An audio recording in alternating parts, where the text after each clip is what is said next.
it was just going to be so much work to convert my other car. Yeah. You know, I thought I might as well build a new one. And it's so low. How are you actually going to get into it? well, you'll see later on. Yeah, it's not that low, you know, I can get in. Is it feet first? I don't know yet. No, it's I'm happy with it. Just want to get out in practice and have a run with it. And same engine I ran last year at long track, so should be all right. I mean, again, you've qualified for the third row behind the four top Dutch drivers. Yeah.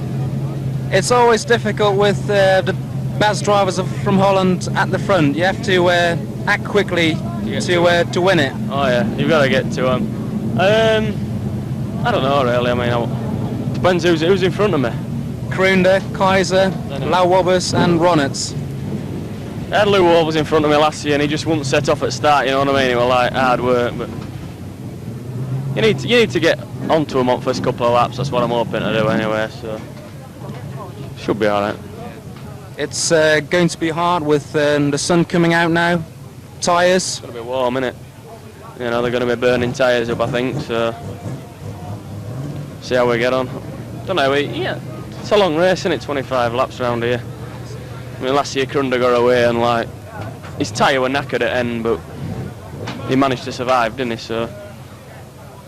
Well, you've won national points, British, European. It's just the two world titles that are eluding you. Yeah. Maybe today you can take the first one. We're trying.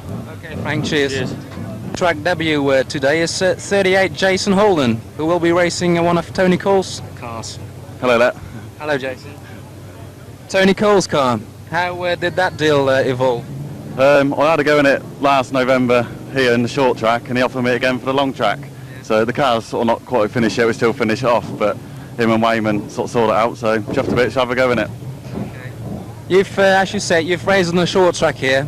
That bit further, that long track, is that going to worry you?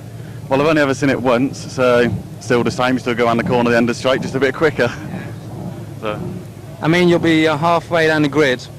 Is there any expectations you have? Just do everything on the first lap, same as you do in England, don't matter. All you do if you cock up, you're just going a lot harder, that's all. So, see what happens when it comes. I mean, this is a very special year for you. Not only are you racing in this World Final, but you've qualified for the British event as well, at Coventry. Yeah, ever so chuffed for that. I haven't done much racing this year due to, like, really can't afford it. And done well in, like, getting the semi, and very pleased with fourth in the semi. So I think I'm fifth row on the World Final. So this year's World Final at Coventry is going to be remembered for the first lap, not the last. I've got nothing to lose. I'll probably end up having to pack up the end of the year because I can't afford to do it. So I've got nothing to lose whatsoever. So I'm just ashamed that young Frank and Rob Perry's in front of me, but I've got nothing to lose whatsoever. Okay, Jason, we'll wish you all the best in Holland. Many thanks. Thank you. The sport and to the Formula Ones actually, and qualified for the Coventry World Final as well is number 25 Barry Paardenkoper, who won 3 races last weekend at Ghent. 3 keer achter elkaar gewonnen vorige week, Barry. Dat is wel asociaal eigenlijk, hè? Ja, dat was schitterend mooi. Ja. Ik was er heel erg blij mee. Ja. Prachtig was dat. He was very pleased with his 3 wins at Ghent last week, beating all the top boys. Je hebt toch wat veranderd aan de stokker voor vandaag, een andere motor erin. Ja. En vorige maand heb je daar best goed mee gepresteerd. Wat denk je er zelf van vandaag? Nou, iedereen wil bij de eerste 10 zitten, dus als ik 11e ben, dan vind ik het goed. Maar je weet het nooit hoe het loopt, misschien nog ietsjes beter, maar als ik maar finish, dan ben ik al heel tevreden. Het is de eerste keer de wereldfinale, het is eigenlijk pas mijn 11e stokkerwedstrijd. En de tweede keer Baarlo lange baan, dus ja, je kan niet al te veel verwachten. Barry says he doesn't expect too much. If, of course, he goes for a top 10 finish, but if he finishes 11th, he'll be pleased as well. As he just said, it's only his 11th meeting at all in Formula Ones and his second one on the long track. So the expectations are not very high, but of course, if the chance arises, he'll try to make his way up to the front. Ja. Je zit ook in Coventry, hè, de WK. Ja. En hoe kijk je daar naartoe? Ja. Ik verheug me er zeer op. Vorig jaar in de vakantie zijn we er toevallig wezen kijken. En toen droomde je er alleen maar van om dat te mogen rijden. En nu zit je zelfs nog in de WK. Dus dat is gewoon fantastisch. On holiday to the UK last year to Coventry, and he really liked the track. And at that stage it was a dream for him to race at Coventry in the World Final. And now he's realised that ambition by qualifying for the World Final, and he's really looking forward to it. Veel succes vandaag hier op de lange baan en je start achter de Engelsen, dus dat kan misschien gunstig uitpakken. Ja, ik geloof dat ik een hele goede plek heb, zeker voor mijn auto en zo. Het is niet de allersnelste, dus als je vlak achter de snelste staat, dan maak je wel, dan kan je dus alles uit je auto halen wat erin zit. Dus, ja.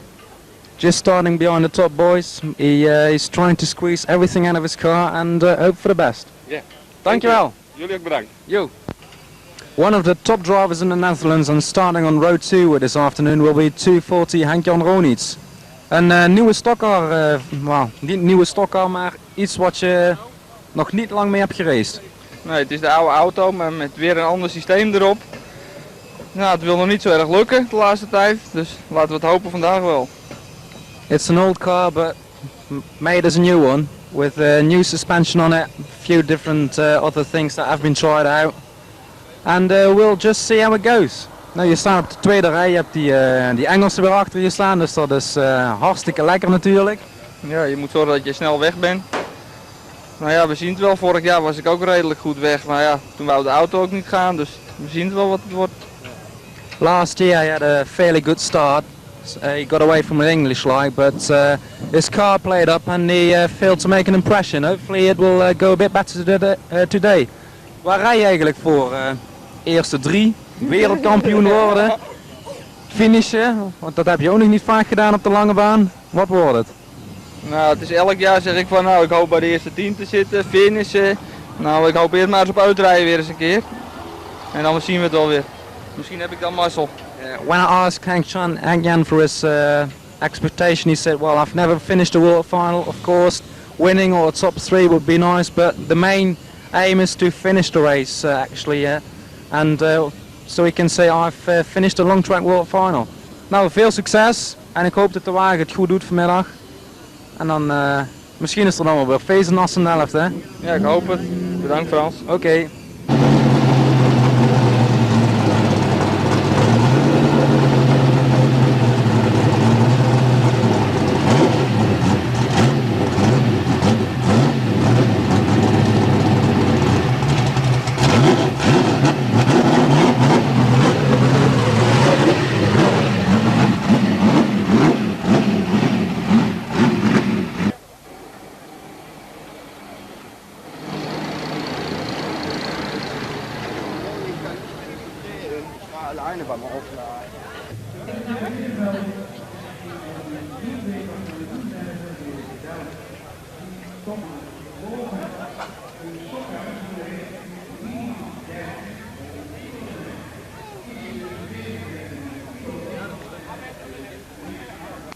And the first on the grid, the 217 Ron Kroener, de reigning world champion.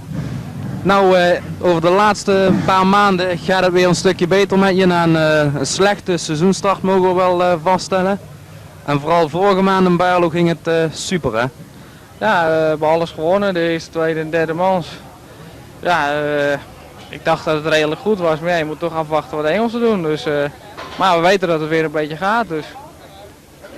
After a poor start to the season, Ron has started to pick up form, and at the last long track meeting last month on the 28th of July, he won all 3 races, so he's not really, well, he's pleased with the performance of the car, really. Nou, ja, de Engelsen, dat is altijd het verhaaltje, hè. Je staat voorop, maar er staan altijd hele snelle Engelsen achter je die echt willen winnen. Ja, hun zal het ook wel weer eens een keer willen winnen, want ik heb natuurlijk de laatste 3 jaar alles gewonnen. Ja, ze zullen hun best doen denk ik, dus we kunnen heel wat verwachten. Well, of course, Ron won the World Final 3 times on a row for the last couple of years, so the English are very determined to win the World Final again, so he says. So he's expecting a lot from the English. Yeah, that's right. Nou ja, de WK 20 ronden. Denk je dat er problemen komen met de banden, dat ze heel warm worden, dat je toch je race een beetje moet indelen, in zoverre dat kan? Zoals gewoonlijk denk ik dat ik het zo goed voor elkaar heb dat ik dat wel moet redden. Normaal slijt ik helemaal geen banden. Maar ja, je weet niet hoe de race gaat. Als je echt op je alleruitste moet rijden, dan zal het misschien ja, zal je toch wat harder je best moeten doen en zelfs misschien toch wat harder slijten. We zullen het zien. We zullen zien hoe de eerste ronde gaan en dan weten we het zo'n beetje. Tire wear is usually not a problem for Ron as his setup up the car is usually alright. But if he has to work hard and stay in front of the English, his tyres might go off a bit. So it's just wait and see for the World Final. Veel succes, Ron. Oké, bedankt. Oké, hoi.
Op de baan, maar Bekijk gaat heel erg goed en heeft daarmee een heel goed uitzicht op het wereldkampioenschap.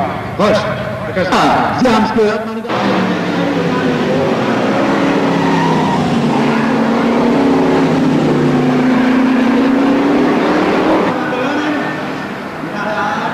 und Herren.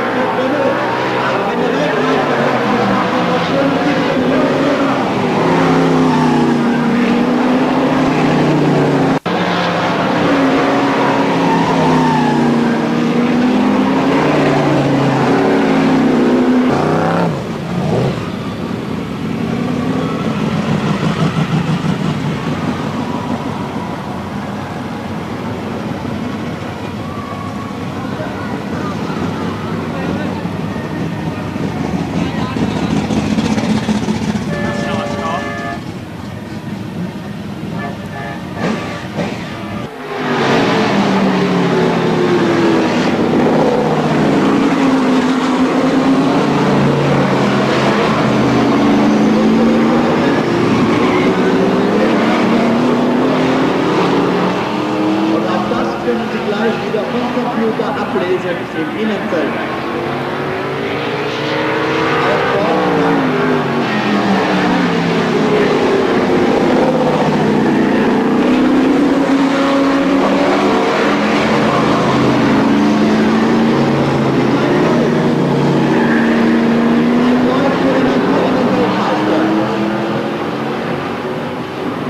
Nun, wir können natürlich nichts vorher sagen.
10. Ja, ja. Er hält noch. Das ist nicht möglich, wenn über 30 ist einer dem anderen den Weg und jeder möchte natürlich vorbeikommen. Das ist also nicht so einfach. Diese Zeit sagen also eine gewisse. Ja, dankjewel. Ja, en wij gaan natuurlijk de winnaar van de eerste live van Holland feliciteren. Een grandioos winnaar. Daarvoor gaat straks voor het WK van de 22 september aan de start is. Hij gaat het eerste start rijden. Wij van het firma Jan. Zeer vriendelijk om de luidsprekers te laten staan. Wij krijgen hier heel veel verschil mee als jullie dat draaien. Dus alsjeblieft, daar komt er laten. Ik wil de laatste binnenrijden. Vliegende start, de stockcar Formule 2. Ze starten dus van stand uit. En dat betekent dat ze, als de laatste stilstaat, dan gaat de wedstrijdleider daar beneden op de toren. Die gaat de vlag zwaaien en gaan we 15 ronden rijden. Stockcar Formule 2, 12 deelnemers uit Engeland. En we zijn inderdaad benieuwd of ze bestand zijn tegen het enorme geweld van de snelle Nederlanders. Die natuurlijk door het hele veld heen naar voren moeten komen. En dat is natuurlijk niet eenvoudig. We zien daar Henk en Willy Peters bij. Onder start nummer 25 en ik denk Willy onder start nummer 1. Moet ik even kijken. In ieder geval, ze sluiten aan. En de snelle mannen, waaronder ook Toon Schut onder start nummer 30, moet helemaal door het veld heen naar voren komen. Laatste aanwijzingen worden gegeven. We zien er nog een deelnemer komen. Ja, die komt daar uit de bocht bij het rennerskwartier. En dat is uiteraard niet de bedoeling. Even kijken wie daar nog aankomt. Of is het een stockcar Formule 1? Nee, dat is denk ik onder start nummer 3. Moet dat zijn René Heijn uit Venlo. Ja, René staat daar en René was een beetje te laat. Ja, kom op René, erbij. Nee, René moet daar staan blijven. Want hij was te laat op de baan. Waarom weet ik niet. Ja, jongens, je moet alert zijn op dat rennerskwartier hoor. Je moet zorgen dat je erbij bent, want nu moet je als allerlaatste starten. We zijn onderweg 15 ronden te gaan. Komen ze? En natuurlijk is het heel erg moeilijk om u gelijk te vertellen wie hier gaat winnen. Want de snelste mannen die van achteren komen. En wat doen die onze Engelse deelnemers? Ja, daar moeten we op wachten. We zien dat 368 aan de leiding. Ja, zegt natuurlijk helemaal niks. Het is leuk om te zien. Maar het is in ieder geval Steve Keaton uit Engeland. Steve Keaton uit Engeland die aan de leiding gaat. Dat is de man die hier op dit moment leidt. Maar ja, vanaf de eerste rij. En dan is het natuurlijk niet zo verschrikkelijk moeilijk. Dan zien we 27 Cor Schutter komen op de derde plaats op dit moment. En daar zien we ook Peter Schreurs onder start nummer 1 naar voren komen. We zien ook 30 Toon Schut. Komen de heren, Horst. Ja, da staune ich. Der Engländer führt das Feld momentan an, meine Damen und Herren, in der kleinen Klasse. Aber dann kommt die Startnummer 29 dahinter, die 27, da kommen die schnellen Holländer, die mit dieser Bahn besonders gut zurechtkommen. Und der Engländer führt noch und er fährt ein gutes Rennen, aber dahinter die 28, die 29, die 61, die 30, der 1. Ja, die 30 ein absoluter Top-Favorit, meine Damen und Herren, momentan auf Platz 4. Dahinter aber dann sehe ich die Startnummer 1, die 4 kommt, aber vorne immer noch der Engländer, wird jetzt gejagt von der Startnummer 28, dahinter, nein die 29, dann die 28, dann die Startnummer 30 und Pep. So the whole two stockcars very much in action at the moment, and England are leading over on that far side. Number 3, 68, Steve Payton leading down the far side, but being challenged by car number 29. The bumper going in on that bottom turn there, and Toolshut, well known in England, of course, has won many races over there, coming up into third place and challenging for the leader now as he comes out of that turn, slices it nicely through, past the second place man and moves up the home straight as he goes into turns 1 and 2. He's making a bid there for that first position. He could get it any moment now. 67, 29, number 30. That's what it looks like. The back marker over there is number 67 is 29 actually in the lead from number 30 in second place. Car number 29 there leading Schut coming through on that turn, and watch him as he bursts his way through there. Comes into the home straight again under the box in the lead. Car number 30. Ja, het is inderdaad al Toon Schut van even achter te rijden. Als een warm mes door de boter. Heeft hij de leiding overgenomen. Het is Cor Schutter uit Noorden. Onder start nummer 29 op de tweede plaats. En helaas voor onze Engelse vriend voor Steve Keaton uit Engeland op de derde plaats moet hij genoegen meenemen. Al is het, even kijken, we zien daar nog iemand voorbij komen. Dat is startnummer 28, dat is ook een Nederlander. En dat is Denen uit Wansen, waar we ook een premie voor hebben. Denen uit Wansen, stockcar Formule 2, die daar op een keurige derde plaats rondrijdt. Daar zien we startnummer 4 naar voren komen, als ik me niet vergis. Startnummer 4 komt daar naar voren.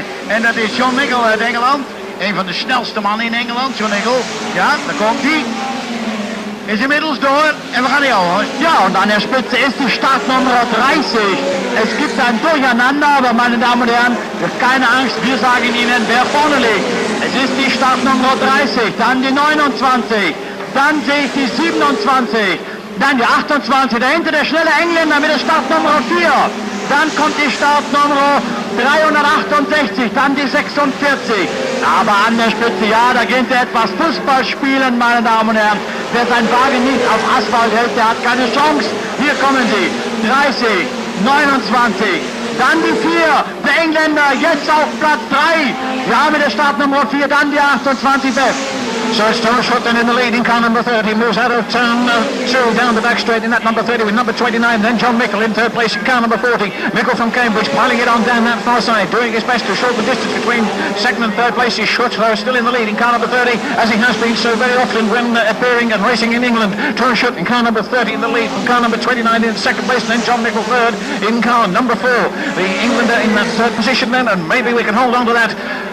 And if so, that wouldn't be too bad at all, and John Mickle was certainly pleased about it. In and through those turns they come. Short in the lead in car number 30. Number 29 still in that second position, but Mickle getting closer in car number 4. And Mickle really doing his best to shorten the distance between first and second places as well he might before the checkered flag goes. Ja, dankjewel. We zien dat inderdaad Toon Schutter, die heeft natuurlijk ook problemen met de achterblijven. We zien John Nicol onder startnummer 4 dichter en dichterbij komen op startnummer 29.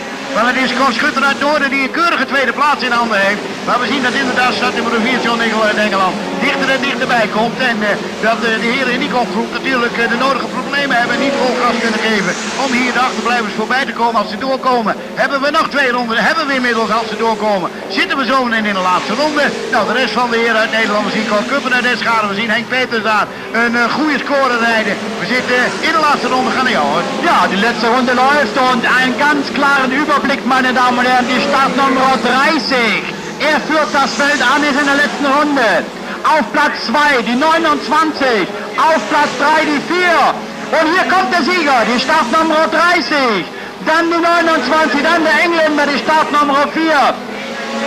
Und dahinter, ja, da kam dann die Startnummer 28. So war der Einlauf. Die 28 auf Platz 4. Klarer Sieger, die Startnummer 30. Ja, oké, dankjewel Horst. Terwijl de heren even uitgeraasd zijn en we even wachten tot de laatste deelnemer hier gepasseerd is en de vlag heeft gekregen, wil ik u vertellen dat het inderdaad toch weer die Dikselse Toon Schut is uit Dordrecht. Die hier alle Nederlanders, maar ook die 12 Engelsen het nazien heeft gegeven. Hier grandioos gewonnen heeft. Startnummer 30 Toon Schut. 29.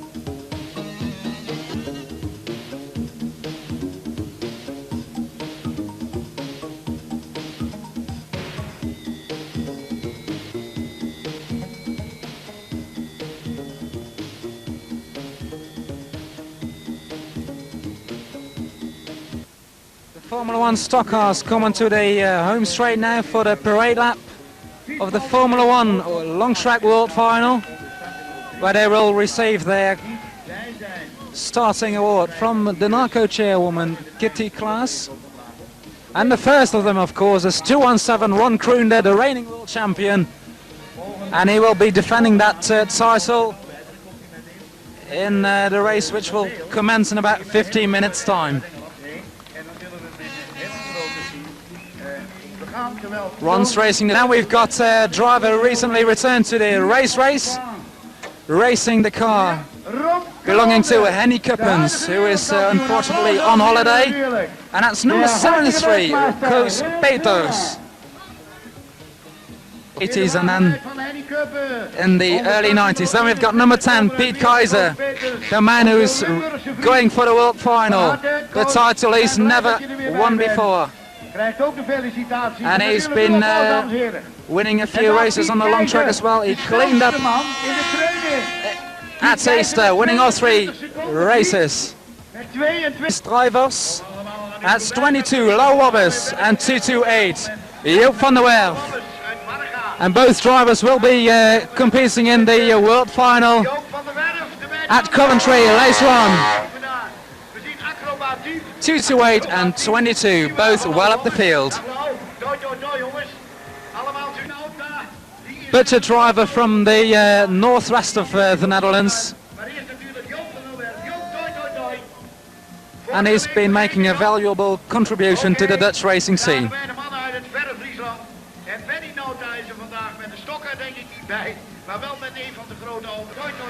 Then we get the first of the English drivers from Rotherham in South Yorkshire, number 21, Mark Gilbank. A bit of a refurbished car, Dutch sponsoring. And then number 36, Han Baken in his Wayman chassis. And then of course 391, Andrew Smith in his superb looking new long track special. We then got 97 making his long track debut from Kettering and North Ends, 97, Murray Harrison. And he was runner-up in last year's world final at Atmosford. And behind 97 is the Gold Roof from the UK, in 250, Keith Chambers. And Keith went... Someone who's added a bit of inside weight there is 41, Gas Bot. And Gas went well in practice. He's been a good performer around the Baarlo long track in previous years. He's won a final here, but that was in the rain. But he seems to be going all right in the dry. Is number 4, André Slaghekke, and then it's the sensation of season 1996. And that's Barry Paardenkoper. And he will be starting well up front after a late start to the season, but he's won quite a few races just lately. And that was a hat-trick of race wins at Gent last Sunday. Then we get Ernst-Jan Wekema, and he's one of the field drivers from the north. A rather funny-looking Formula 1 stock car, and it will be his first visit to the long track. We got a new car from 393 from Hartlepool, County Durham. Michael Smith from the UK. He's held his red roof despite limited appearances throughout the season. Only races on tarmac, but he's kept the red roof. And he's been taking part in what I believe is his 4th world final. Then we got 240, Henk-Jan Ronitz. And he's currently 4th in the national points from Essen-Delft. Behind him, number 8, Martin Verhoef. And he returned to the tracks last weekend at Ghent. And he's one of the quickest men around this long track, so we may be in for a good finish from him. Then it's the silver roof, Chris Bimmel from Herugewaard. And Chris is one of the fastest drivers around this long track.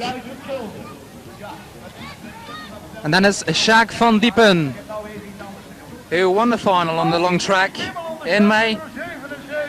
192, that's he, Dave McCrudden from Oxford. And David has qualified for his first ever world final. thanks to a good position at the Long Eaton semi-final. So won his first race in his career at Long Eaton. And he's been a regular performer around the Baarlo long track, knows the track well, but probably lacks the machinery to make a real impression. Now we've got 377 Michael Story, who is making his long track debut. And now we've got number 38, and that's Jason Holden from Oxford. And he's racing a car belonging to Tony Cole that was raced last year on tarmac by 202 Richard Mason. And then we got the Wayman family, Frankie Wayman Jr. 515 in a superb looking new long track car, especially built for this track. And he is getting a good response from the UK fans on the terraces here. Like that anyway. With 33, Peter Folding not making the grid due to an engine problem in one of the in the practice session. And that's a shame because Peter was well placed on the grid.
Well, you're looking at the Pete Kaiser car. This is the car that everybody is expecting to be incredibly quick because it features a big block direct from the States. The displacement of that engine is in excess of 600 cubic inches. That's over 10 litres. And as far as the Dutch drivers are concerned, they are tending towards the big blocks now, away from the small blocks. The other front row car is, of course, Krunder, and he's on a small block. But the odds are that one of these two cars will take the title. Big block or small block, we don't really know. Pete Kaiser has never shown the ability to stay the pace. Maybe this is his turn. Maybe he knows that he's got a better car than most, and maybe he'll just be able to hold himself together to perform in a manner that will give him the title. Who knows? Looking a bit further down the grid, the car in the second row, the 240 car of Henk Janranitz, also has a very special engine from the States. It's a small block with some very rare, very powerful heads that could easily be the car to take advantage of a mistake out of the front.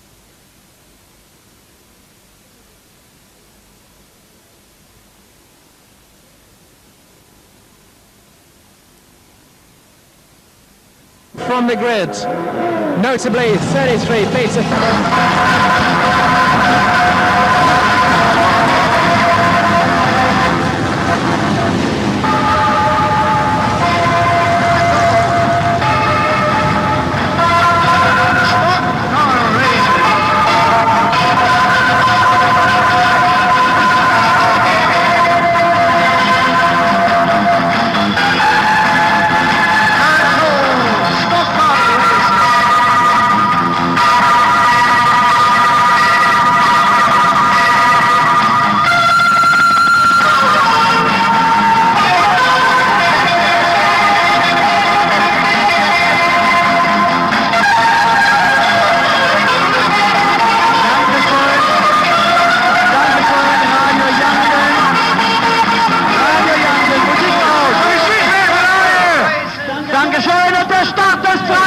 Es geht zur Weltmeisterschaft 1996 in Baarlo. Pete Kaiser ist vorne. Pete Kaiser und der Weltmeister dahinter. Dann die Startnummer 22 auf Platz 3. Pete Kaiser der Trainingsschnellste. Ausgeschieden die 228. Pete Kaiser an der Spitze, meine Damen und Herren. Er möchte könnte Weltmeister werden. Der trainingsschnellste Klaus. Ja, dankjewel. We zien inderdaad Piet Keizer aan de leiding. De Maastricht trainingstijd maakt die heel goed. We zien de Velder en Zeul die erop grote de huidige wereldkampioen daarachter. Derde plaats is geloof op zijn Marga. Daarachter is het even op Engelse deelnemers komen zo terug. Kijk eens even daar, links en rechts. Gaan ze elkaar dan voorbij om zo snel mogelijk naar voren te komen. Want daar komt de kopgroep. Het is Piet Keizer met zijn supersnelle stok aan Formule 1. Rob Krulde doet er alles aan om in de buurt te komen. Al op zo'n keurige derde plaats. We gaan niet op, hè. Keizer in the early stages of this one as he moves down the back straight with Ron Crowder in car number 2, 1-7 in that second place. Then we've come to a bit of a gap, and it's Lil Volvis in car number 22, followed by 391 Andy Smith, 515 Junior Wayman, 77 Chris Smokey Bimmel, 1, 2, 3, 4, 5 all the way down there. And the Englanders in some of the lower places at the moment, and who knows, we could do better before the checker goes down. But still Pete Keizer in car number 2, who motors it up in the turns 1 and 2 around the top turn. No problems at all. Again, Ron Crowder not thinking in the English in car number 2, 1-7, those two drove right away from Lil Volvis in car number 22 is in third place, and it looks as if Andy Smith's in trouble. Andy Smith's in trouble over on that far side in car number 391, he's gone, and so that puts Junior Wayman up there. But Junior Wayman in car number 515 is just about to be taken on the inside by Smokey Bimmel in car number 77, and he in turn has gone wide on that turn, and we've got more train. Ja, und immer noch an der Spitze, meine Damen und Herren, die Startnummer 10, da lassen sie ihn alle vorbei, der Weltmeister Rundrunde auf Platz 2, Startnummer 22 auf Platz 3, Chris Bimmel, 77 auf Platz 4, 240 auf Platz 5, der erste Engländer mit der Startnummer 515 auf Platz 6. So ist momentan der Verlauf mit der Spitze. Hier werden die beiden Spitzenreiter, aber jetzt müssen sie überholen. Jetzt wird es schwer, meine Damen und Herren. Jetzt müssen die Engländer überholen, die dort hinten fahren. Und immer mehr Fahrzeuge scheiden bereits aus. Jetzt an der Spitze, immer noch die Startnummer 10. Dahinter der Weltmeister Ron Crowder und wieder kommt Klaus. Ja, we zien ook dat Chris Bimmel naar voren komt, maar dat geldt ook voor Frankie Wayman. En we zien dat Piet Keizer nog steeds de leiding heeft. Kan daar inderdaad even problemen voor. 207 hier rondgelopen. En dan betekent ja, je moet natuurlijk niet achterblijven voorbij. En dat is natuurlijk verschrikkelijk moeilijk. Maar voorlopig gaat Piet Keizer met zijn supersnelle stok aan Formule 1 aan de leiding. Ron Crowder die blijft hem volgen. Als een schaduw. Op de derde plaats is het nog steeds inderdaad loop opgezet. Maar gaat erachter in het Frankie Wayman. Frankie Wayman junior. Op de 515. Die daar op de vierde plaats rondrijdt. Daar komen nog rechts van de Chris Bimmel probeert naar voren te komen. Met de voorsprong van de beide mannen, kijk eens even. En daar zien we dat inderdaad Wilder en Zeul hier Ron Crowder probeert daar verder naar voren te komen. Daar komt de snelle man daar. Zijn die mannen Piet Keizer, Wilder en Zeul hier Ron Crowder. En dan, ja, immer noch die beiden Spitzenreiter vorne. Ron Crowder hat den Einflanke geschleudert. Und die Startnummer 4 ebenfalls. Oh, das hat ein paar Meter gekostet für den Weltmeister, für die Startnummer 217, dessen Wagen nicht mehr 100%ig läuft, meine Damen und Herren. Der hat Probleme. Hier kommt die 10, da kommt der Weltmeister. Oh, das ist interessant. 22, 77, dann kommt die 4, dann kommt die Startnummer 8, 515 durch die Reihenfolge. Und die 3 an der Spitze. Immer noch die Startnummer 10. Piet Keizer ist immer noch vorne. Hier kommt er. Dann kommt der Weltmeister Klaus. Peter Keizer in car number 10 still there. And Ron Crowder not so far behind. It's 1-7 of those two really setting the hot pace. Then drove right away from the rest of the field. It looks as if Volvis is still in third place in car number 22. Then Smokey Bimmel in car number 77. And then we've got a big gap there because the next man in line as far as England's concerned looks like Gareth Burton in car number 41. Car slipping and sliding all the way down there. There's the leader through again. Big guys in car number 10. On Crowder in car number 2. 1-7. Crowder's getting a little bit close on that turn. Keep your eyes on those two. They go around that bend and down the back straight. He's Crowder in car number 10. He's in the lead with Ron Crowder in car number 2. 1-7. They both tangle on that far side. He's still Crowder in the lead. Car number 10. Ron Crowder wants in car number 2. 1-7. Turn that back straight. Needs a car for him. Those two are really going. Oké, dank u. We zagen dat de mannen de grootste moeilijkheden hadden. De banden die zijn warm aan het worden en ze beginnen te glijden. We zagen dat inderdaad problemen waren voor Piet Keizer richting de vangrail. En ook was het de Ron Crowder die problemen kreeg. De wagen stond helemaal voor. Maar heeft hem kunnen houden. De strijd gaat door. Ze blijven op de eerste en de tweede plaats. Van Lop is nog steeds op de derde plaats. Vierde plaats is voor. Ik denk voor Frankie Wayman junior. 77. Chris Bimmel komt naar voren. Chris Bimmel. Smokey Chris Bimmel naar de derde plaats. En dan die 8, Martin Verhoeven, Pijnakker. Hier is de kopgroep. Hey, Ron Crowder aan de leiding. Die Keizer aan de tweede plaats. Er is wat problemen voor Frankie Wayman.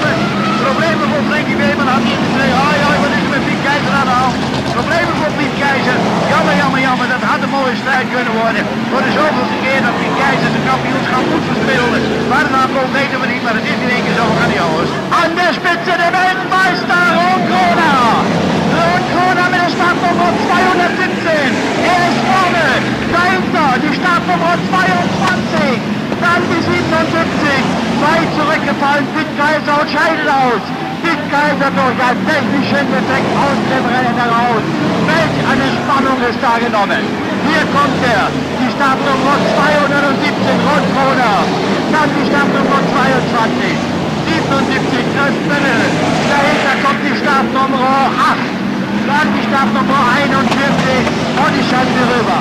Okay, so it is still on counter then now after that problem for Bekijk, who's now pulled off from the tight and straight to the green. It's gone in car number 2, Roxon, Ovis, car number 22 in that second position, and Chris Hockey Bimmel third in car number 77. Oh, dear, up there for the English tour this afternoon, but never mind, there's always another time, and this time they have to do it.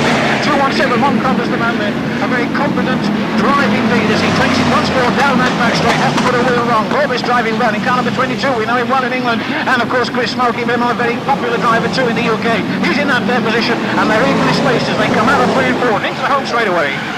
Ja, we zien dat inderdaad er ook gewoon een Bekijk uitgevallen is uit op het middenterrein. We zien dat Frenkie Weeman nu is uitgevallen. Jammer, jammer, jammer. Ja, het gaat hard, dames en heren. Het is een enorme strijd. Nog 2 ronden te gaan, maar kijk eens even naar Lo Wobbers. Lo Wobbers uit Warga. Uit Friesland onderstart nummer 22. Komt dichter en dichterbij. Als de heren doorkomen hebben we nog 2 ronden te gaan. Zo Lo Wobbers kan zien in de buurt te komen van Ron Krone. Er kan echt nog van alles gebeuren. Derde plaats is hij nog voor ja. Chris Bimmel op de derde plaats. Grandioos, 4e plaats. Is voor Mat Gulikers start nummer 8, daar komt hij. 441 is dat. En dat is Kas Bot uit Engeland op de 5e plaats. We zitten als de heren doorkomen. We zitten in de laatste ronde. En ja, het is 22. We zitten kort achter, maar ik denk dat het inderdaad... ja, en we gunnen het hem van harte. Dat is logisch. Dat het inderdaad veel met de 7 rondgelopen is aan de lijn van Harry. Ja, die letzte Runde läuft, meine Damen und Herren. An der Spitze der alte Weltmeister und der neue. 217, dann die 22. 77 Chris Bimmel auf Platz 3. Die 8 auf Platz 4.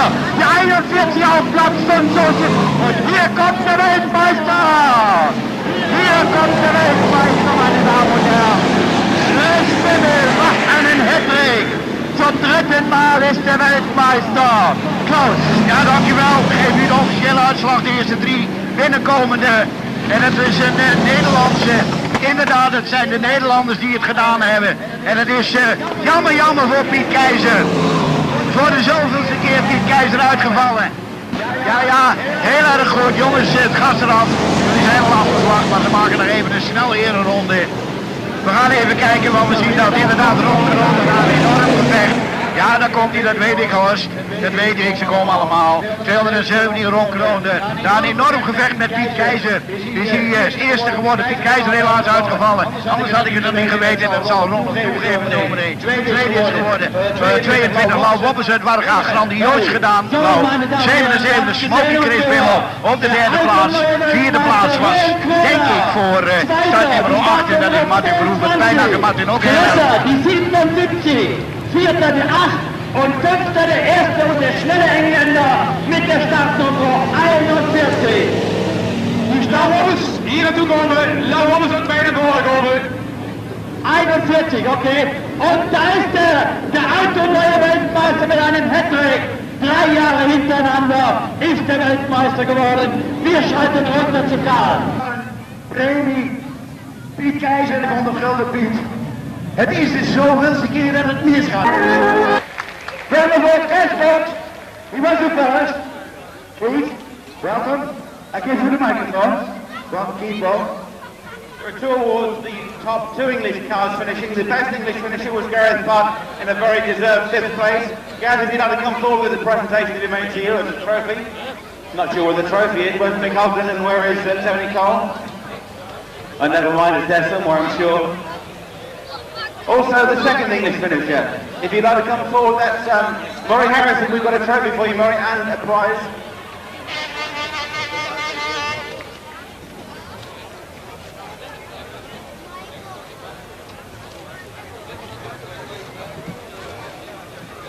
Big round of applause for Gareth Butt, best English finisher in 5th place, with the Tony Cole and Mick Ogden trophy, and 1,000 guilders.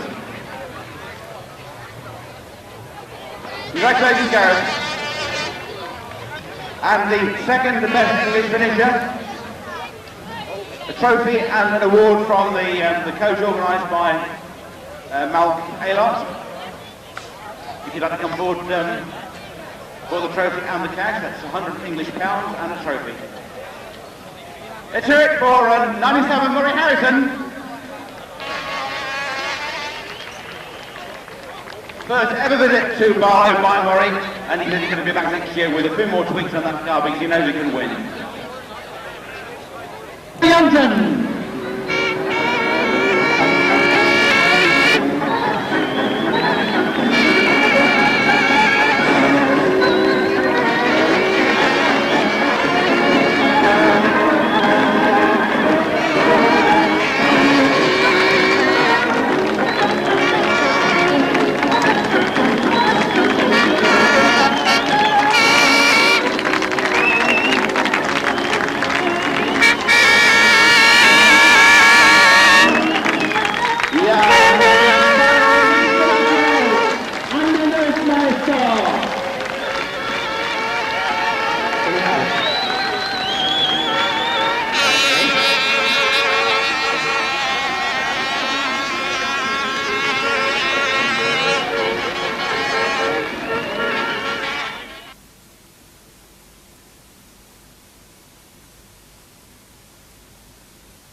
De heren komen langzaam binnenrijden en we hebben nu de Engelse deelnemers aan de leiding hier. Die vanaf de eerste rij mogen vertrekken. En het is, even kijken, startnummer 327. Hier als eerste moet ik kijken op de lange rij van deelnemers of ik hem zo snel kan vinden. Nou, dat kan ik natuurlijk weer niet, dat is altijd zo. In ieder geval de startnummer 60 daarbij, kunnen we die dan vinden op de lijst. Zien we ook niet zo snel staan. En dat betekent dat we even onze mond dicht houden en dat we even wachten dat ze gaan starten.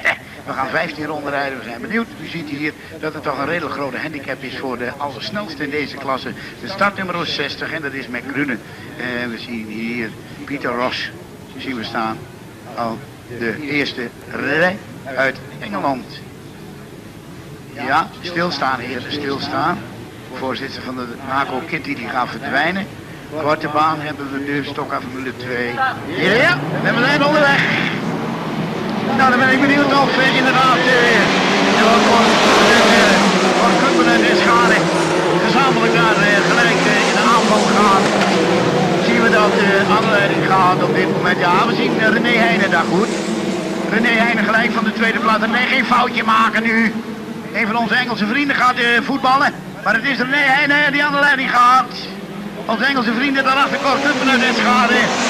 Die gaat daar die tweede plaats. Maar ja, die zit er even achter onze Engelse vrienden aan. Maar het is René Heijnen onder start nummer 3 die daar aan de leiding gaat. En dat doet hij goed. Komt van de tweede rij af. Is gelijk in het schot gevallen. We gaan naar jou, Horst. Ja, und immer noch an der Spitze die Startnummer 3, aber achten Sie auf die Startnummer 30. Als letzter, meine Damen und Herren, ist gestartet nach einer Runde, liegt er bereits auf Platz 6. An der Spitze die 3, die 46, die 29, die 368, die 30. Da kommt schon die Startnummer 30 und da geht wieder einer von der Bahn. Ja, die Startnummer 30, das ist wirklich ein wahrer Künstler, meine Damen und Herren. Und ein englischer Pilot, der macht es ganz besonders gut. Er fährt im Innenfeld, meine Damen und Herren. Die Startnummer 24, jetzt ist er wieder auf die Bahn gekommen. Aber dadurch hat er natürlich mächtig verloren. An der Spitze die 3 und liegt hier drüber. Number 3 then, the lead car at the moment, number 46 in that second position over on that far side. Number 46, Aaron is still coming through. We of course seen in England quite often, so keep your eyes on him, he's making a bid. Got a long way to go though, yet 3 and 46 first and second places, but just look at them coming through there. 29 in too short in car number 30, really making up ground very rapidly indeed. Car number 3 is the leader from number 46 in that second position, then car number 29 and third short car number 30. First of the England, car number 3, 68, Steve Beck. He's in the 1, 2, 3, 4th position at the moment. The John Mickle moving up into 5th position down the back straight in car number 5. Number 25 just behind him, and then comes Mothering with the car number 67. Sammering now. The leaders come through again. And over on there, it's still number 3 with Kaplan still in that second place in car number 46 from Schutt, car number 30, and then car number 29. Down the back straight, no difference yet between first, second, and third places. And though Schutt is certainly making up ground and closing the cup in car number 46. The leader coming out of that turn on the start finish line again is car number 3, number 46 and. Ja, oké, dankjewel. We zien dat in het René Heijnen dat hij nog steeds aan de leiding gaat. We zien het van Kuppen uit Eschade de tweede plaats verdedigen, maar die zal die nemen verleggen. Inderdaad, het is Toonschut die inmiddels weer de tweede plaats overgenomen heeft. Maar het is René Heijnen en die gaat de laatste rijden. Het is geregeld goed en die gaat hier aan de leiding. Maar die krijgt nu dus inderdaad weer Toonschut op zijn nek. Onder startnummer op 30, de man die vele malen kampioen van Nederland is. Ook in Engeland heel veel en goede wedstrijden heeft gereden. Toonschut is in Engeland ook heel goed bekend. Op de tweede plaats. Maar René Heijnen gaat steeds beter rijden. Van Kuppen en Schade. Ja, en daar gaat inderdaad Cor Kuppen en Eschade te ver naar buiten. Dat moet je niet doen, want Cor Schutter uit Noorden neemt dan even de derde plaats over. En het is Cor Kuppen en Eschade die op de vierde plaats. Ja, en dat betekent dan toch dat ook hier in deze klasse onze Engelse vrienden niet helemaal mee kunnen komen.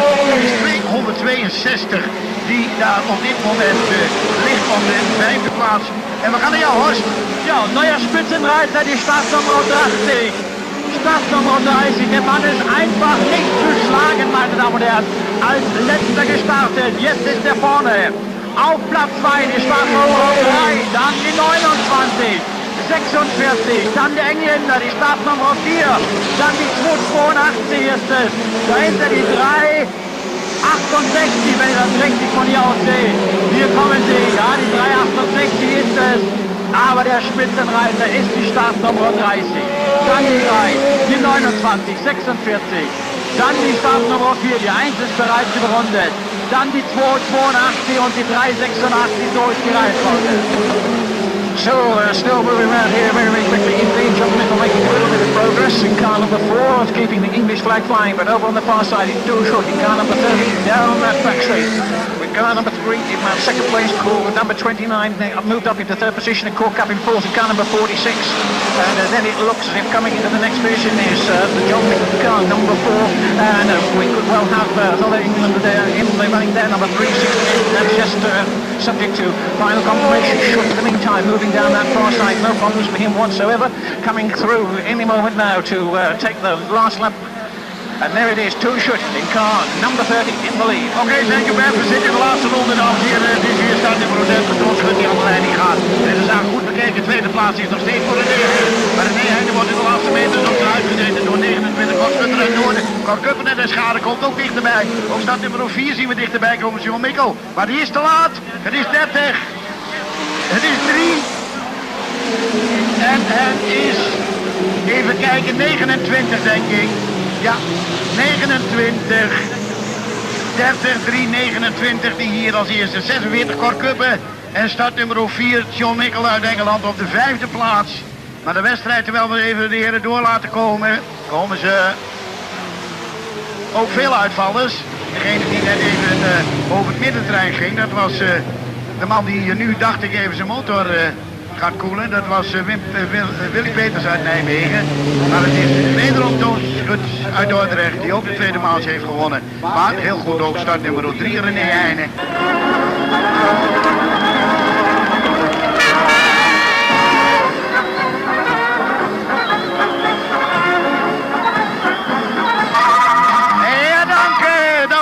Dank. We gaan 15 ronden rijden en we zijn onderweg.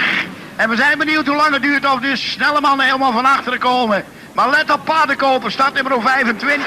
Hoi. Problemen voor startnummer 7. Ja, Sjaak van Diepen, helemaal dwars. Ai. Jammer. Ja, dat is het ook. Dat kan gebeuren. Sjaak van Diepen in de probleem.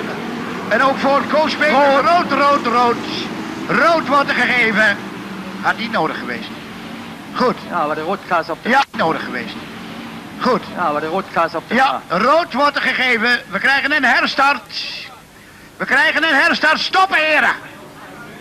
Ja, stoppen. Joop van der Werf, stoppen, jongens. Und wir haben den Zuschauern immer wieder gesagt, hier vorne hinter die Absperrung gehen. Beide Stocker Formel 1.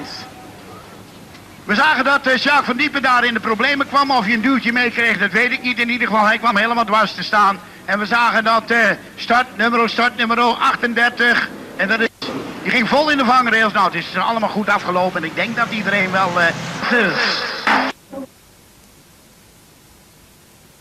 Sjaak van Diepen daar in de problemen kwam. Of hij een duwtje meekreeg, dat weet ik niet. In ieder geval, hij kwam helemaal dwars te staan.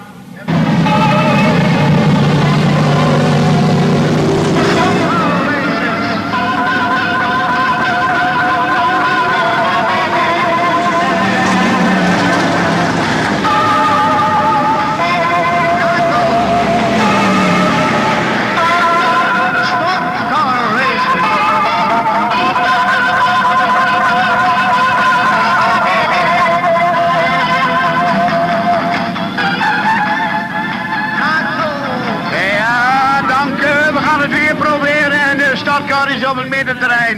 En even kijken, een van de heren.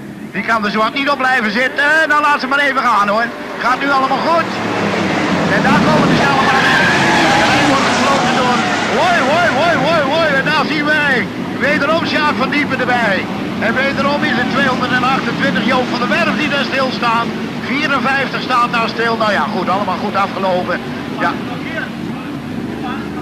De baan is geblokkeerd, maar de stokkers komen nog in beweging.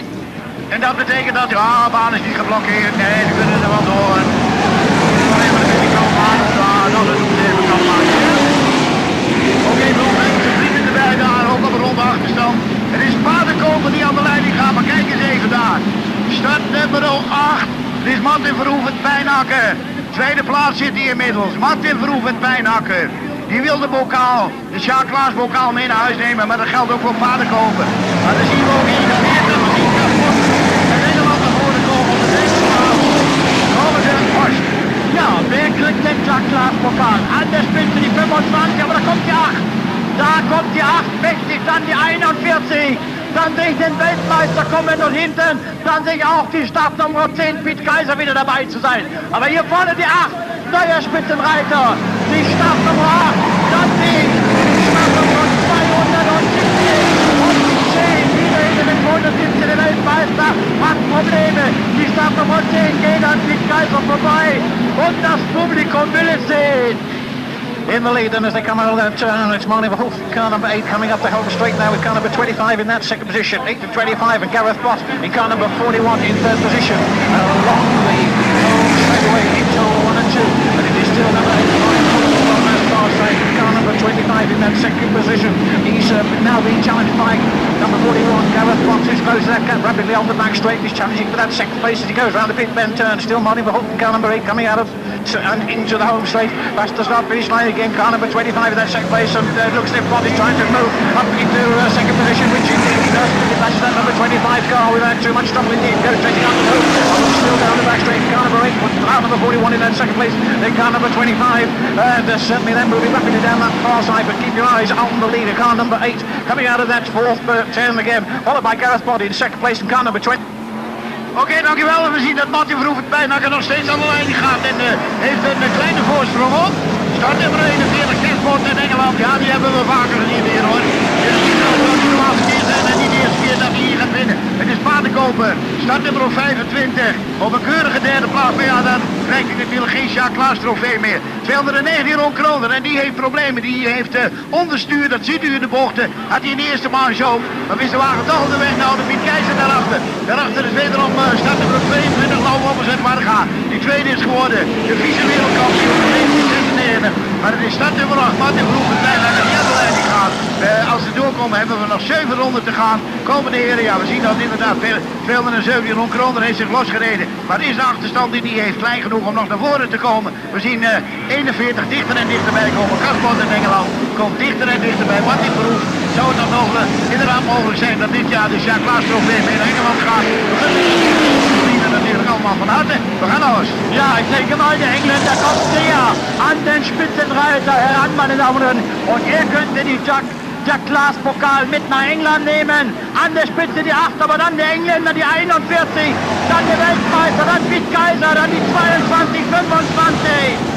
Chris Bemmel 77. Das sind die ersten Fahrzeuge, man kann sie wunderbar beobachten. Hier in den Runden, meine Damen und Herren. Und schauen Sie den Engländer, er lässt das Gas etwas länger stehen. Oben, oi! Probleme für den Weltmeister. Probleme für den Weltmeister, für Ron Kroner. Da hat er, glaube ich, einen Raddefekt. Oh ja, da ist ein Raddefekt hier bei Chris Bemmel und ich gebe wieder rüber. So problems there for Ron Kroner in car number 217. Just think of he might be moving into a position to do something as far as the leaders were concerned. Oh, and Gareth Bott's gone a little bit wide on that turn, and that's going to cost him. It looked as if he was making up ground on that number 8 car, but he just lost it on turns 3 and 4, and that might just have cost him a possible race win. Never mind, he's still moving rapidly and moving up on car number 8, Martin Verhoef in that first position. Gareth Bott in second place in car number 41. Then Bekijk in car number 10, Lou Roberts in car number 22, first, second, third, fourth, and in fifth position in car number 25, followed by Chris Bemmel in sixth position, car number 77. Then Murray Harrison from England in car number 97, and car number 240. That's the situation. As once again they come down the home straight up into 1 and 2 with Bott still in pursuit of Martin Verhoef in car number 8, but it's that 8 car still a very useful lead from Bott in that number 41 car, and those two don't look as if they're going to be pressured at all by the man in third place, which is number 10 Bekijk, followed by Lou Roberts in car number 22, and then a bit of a gap until you come to Chris Bemmel in car. Ja, oké, dankjewel Wessel. We zien dat 217 Ron Kroner met motorproblemen is uitgevallen. Gelukkig voor hem dat het niet in de eerste maand gebeurd is, maar we zien dat Martin Verhoef het bijna aan de leiding gaat en de voorsprong die hij heeft op start nummer 41, Kasbot uit Engeland, is denk ik groot genoeg, want de heren zitten in de voorlaatste ronde. Gaat Buff uit Engeland op de tweede plaats, derde plaats Piet Keizer, vierde plaats wederom de man die goed naar voren zit, de man uit Friesland. Start nummer 27, nou op, daarachter is het 77, nu veel Paardenkoper daarachter. Als de heren doorkomen zitten we in de laatste ronde en daarvoor gaan we naar jou, hè? Ja, ich denke mal doch, dass der Jack Klaas Gedächtnispokal hier bleibt. Was ist mit der 8 los? Da hatte er gerade mächtige Probleme, ist aber noch vorne. Er könnte den Pokal holen, der Engländer kommt näher, aber in der Kurve ist auch er nicht schneller. Und jetzt kommt der Gewinner, meine Damen und Herren. Dann kommt die Startnummer 8. Er gewinnt den Jack Klaas Pokal. Dann der zweite, die 41. Dritter, die 10, Mat Gulikers. Auf Platz 4 die Startnummer 22. Auf Platz 5 Chris Bemmel, meine Damen und Herren. Ja, welch ein Rennen. Das sind spannende Kämpfe hier in Baarlo. Und diese Fahrzeuge sehen Sie alle heute noch zweimal, meine Damen und Herren. Und ich denke mal, im Finale, da wird es noch einmal so richtig zur Sache gehen, liebe Sportfreunde. Wenn es nachher um die großen Pokale geht, um die hohen Geldpreise. Im Finale, da geht es noch einmal richtig zur Sache. Hier aber die Jack Klaas Trophäe.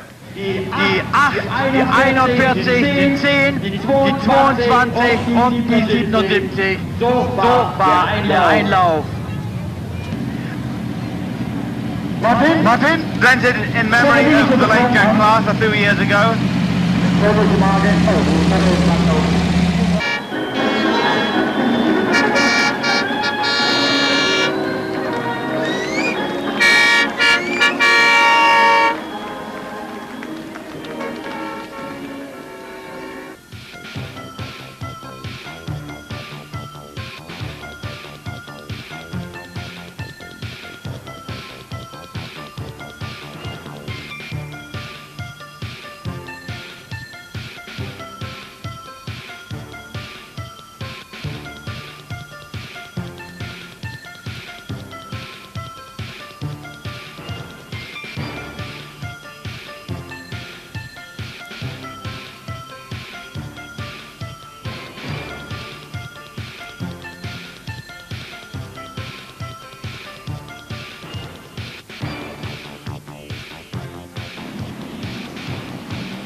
Radio Jansen. So, meine Damen und Herren, wir sind gespannt, wie die Post abgeht.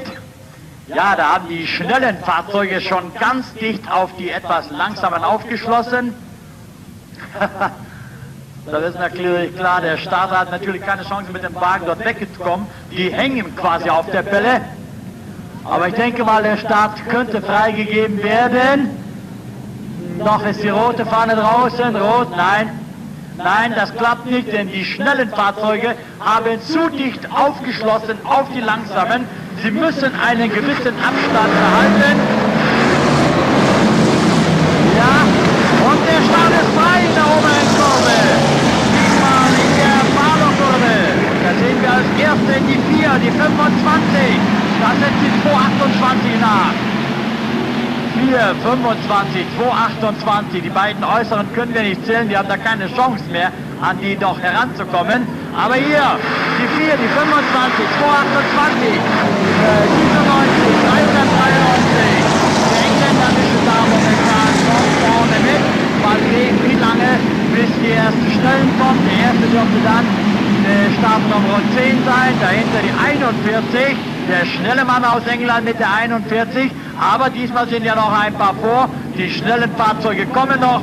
25, 4, 92, ja, der Engländer. Und ich gebe rüber zu. So the stock cars in this sponsored race, they're now under full throttle, and it's not car number 25 over on the far side with car number 4 in that second place position. In third position in car number 97 at the moment, and the bumper work going in a bit further down the field there. Just can't see who was putting it. Oh, they've lost it, and that's Conda who gets involved there as well. All in a mess down there. Meanwhile, the leaders go through in car number 25. They're all in a heat down there. It looks like Andy Smith is one of them as well in car number 391. We'll check that through in a moment, but it's 25 and number 4 over on that far side with Barry Harrison in car number 97, about to try and burst through into the second position. He doesn't quite make it on that bottom turn, but he'll still be trying hard. He's pressuring the second man a great deal as they come into the home straight. Barry Harrison there already enjoying his afternoon's racing here at Baarlo as he goes chasing after the leaders. First set number 25, number 97, Barry Harrison slots into second place, and the third place man Kahn. Oké, dankjewel. We zien dat inderdaad Paardenkoop rond de start nummer 25 aan die andere lijn. Die gaat 2 van de heren. En ik denk dat er inderdaad ook weer, ik hoop het niet dat Joop van der Werf daar weer bij is. Dat zou 228 moeten zijn die daarbij is. Ik hoop het niet voor Joop. In ieder geval, de tweede plaats is op dit moment, ik dacht 97 en dat is Benny Henderson in Engeland.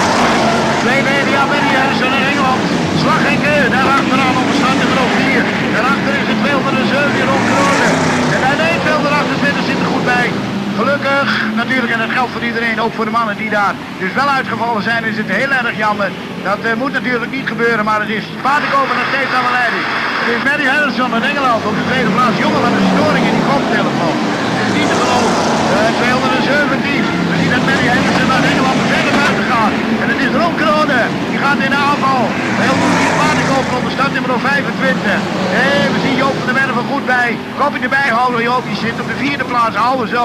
Daarachter is het dan Mary Henderson, die is een beetje, nee dat is niet Mary Henderson, ik denk Frankie Weber junior, even kijken wie dat is. Ja, Frankie Weber junior. En we gaan hier al. Ja, und ich denke mal, dass der Weltmeister gleich die Führung übernommen wird. An der 25, da geht er vorbei, als wäre es gar nichts für ihn. Hat den Wagen innen liegen, natürlich Vorteile. 217, 25, 97. Das sind die ersten 3. Piet Kaiser kommt da hinten aus dem Loch nicht raus. Er ist da hinten drin, 97. Dann haben wir die 228. 228, dann die 43, wenn ihr das richtig seht. Dahinter die 22, 41, 10, 77. So ist die Reihenfolge. Ja, und der Weltmeister auf und davon.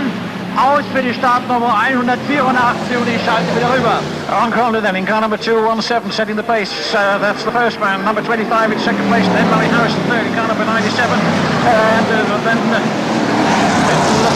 Junior Wayman was got a bit of a bother there, mainly with Robis in car number 22, who just swept by him. But my goodness me, has this Robis character improved since we last saw him in England even. Then we've got 515 in car number 41, Gareth Bott, and Bott in fact now pursuing the number 515 car of Junior Wayman, who's obviously got a problem, as you can see from the smoke that's going out there. Ron Crowder in car number 217, and Ishaman from number 25 in second place, and Harry Harrison third in car number 97, then Robis in car number 22. But then we've got one more there. Oh, and Bott has lost it over on that far side. Has he got a problem? Gareth Bott in car number 41 loses a lot of ground on the back straight. He's obviously got a problem. Klaus. Oké, dankjewel. We zien dat Paardenkoper nog steeds op die tweede plaats ligt. Maar die krijgt het moeilijk, want Manu Henderson komt dichter en dichterbij. En die probeert natuurlijk wel even Henderson problemen heeft in de bocht. Ja, Barry Henderson heeft problemen in de corner. En wat hij heeft eigenlijk in de roodhaling van de wagen van Barry Henderson is niet goed. De wegligging van de wagen van Barry Henderson die daar in de aanval gaat bij start nummer 25. Onder vriend Paardenkoper gaat niet goed. Op de vierde plaats is het inmiddels 22. Lauf opgezet Warga. Daarachter is gaat Piet Keizer naar voren. Die gaat naar de vijfde plaats, zesde plaats. Door 228 Joop van de Werf met 12 wedstrijden. Daarachter is het start nummer 77. Chris Biddel. Daarachter is het 41. Kas Boet. En die vallen allemaal inderdaad in de prijzen. En Frankie Wayman Junior. Nog 200 te gaan, Horst. Ja, die letzten 2 Runden ab jetzt für die 217. Dann kommt die Startnummer 25, 97, 22, 10. Dann die 77 Knöpfe. Oh, das war haarscharf zwischen der 228 und 77. Aber die 25 bleibt. Zurückgefallen ist die 92. Dazwischen ist die 22, 22 versucht noch auf Platz 2 zu gehen. Hier ist die Spitze, hier lässt sich Zeit, mit welch einem Vorsprung. Dann zweiter, die Startnummer 22, dann vielleicht noch die Zeit. Oh, Überschlag, rot, rot will ich geben, Überschlag, der liegt auf dem Dach, rot. Ich hab es komplett Feuer. So. Brandwehr! Okay, also, es ist wieder aus, da war noch eine Fehlzündung. Ja, er hat sich überschlagen, da ist keine Bewegung drin, ich habe es kommen sehen. Die 22 wollte an der 92 oder 97 war es vorbei. Die Fahrzeuge stoppen, dort stoppen die Fahrzeuge. Ja, es ist die 97 oder 92, der Stocker hängt auf der Leitplanke. Sie sehen, meine Damen und Herren, warum wir Sie warnen, liebe Zuschauer. Wir wissen es, warum wir es tun. Schauen Sie den Stocker an, wie der da fast in die Zuschauer reinwirft. Wir sagen es nicht umsonst, meine Damen und Herren. Wenn Sie 30 Jahre Autorennen moderieren, dann wissen Sie, was sich hier abspielt, liebe Sportfreunde. Und wir haben es gesehen, der Stocker auf der Leitplanke.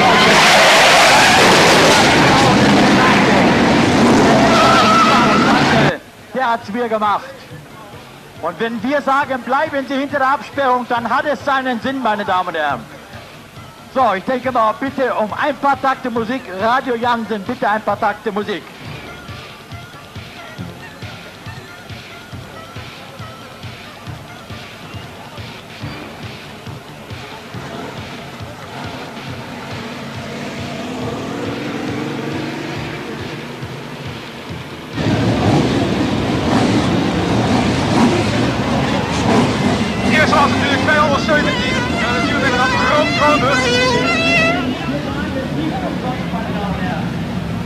Hartelijk applaus, hier kan wel iets meer of niet voor een wereldkampioen, 5-voudig wereldkampioen.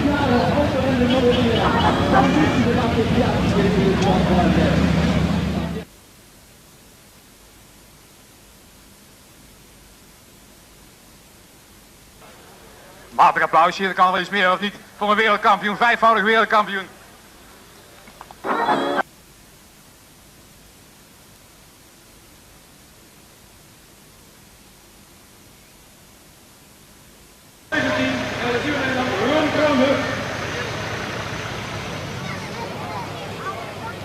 Hartelijk applaus, hier kan wel iets meer of niet voor een wereldkampioen, 5-voudig wereldkampioen.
met Willy praten, geloof ik.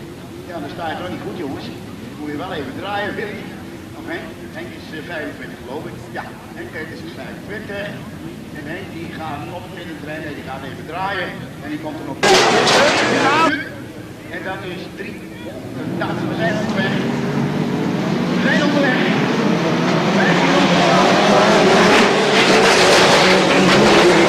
Lekker band voor een van de heren.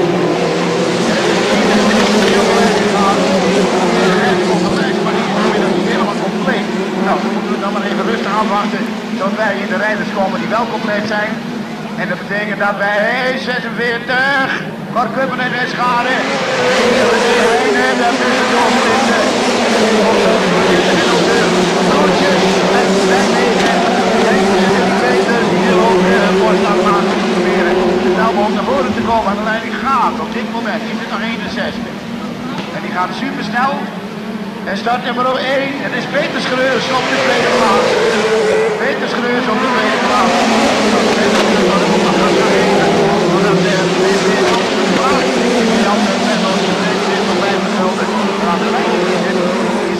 Ja, daar gaat inderdaad Peter Schreurs. Peter Schreurs aan de leiding en die jongens gaan weer voetballen. Horst! Ja, die Eins ist in Führung, meine Damen und Herren. Da ist der 61. Aber die stand noch 30 genau vormacht. Ja, ja. Also 61, 46, 40, 30. Dann kommt die 30 rein. Dahinter haben wir die 74, die 29, der Engländer die 4, dann die 205. Ende Stocker Formel 2. Hier kommt die 30. Der holt mächtig auf. Auch die Engländer sind unten.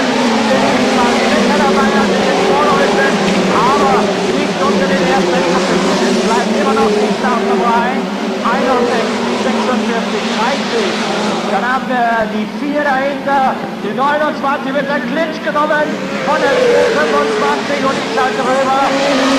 So number 1 there for this Formula 2 run on it all. Number 61, second place. Number 9. Holding on at the moment, Gold Cup in third place, car number 46, Lucia, car number 30, should making it win for that third position as he comes out of that turn up nicely. Forces coming just a little bit, moves up to the third position.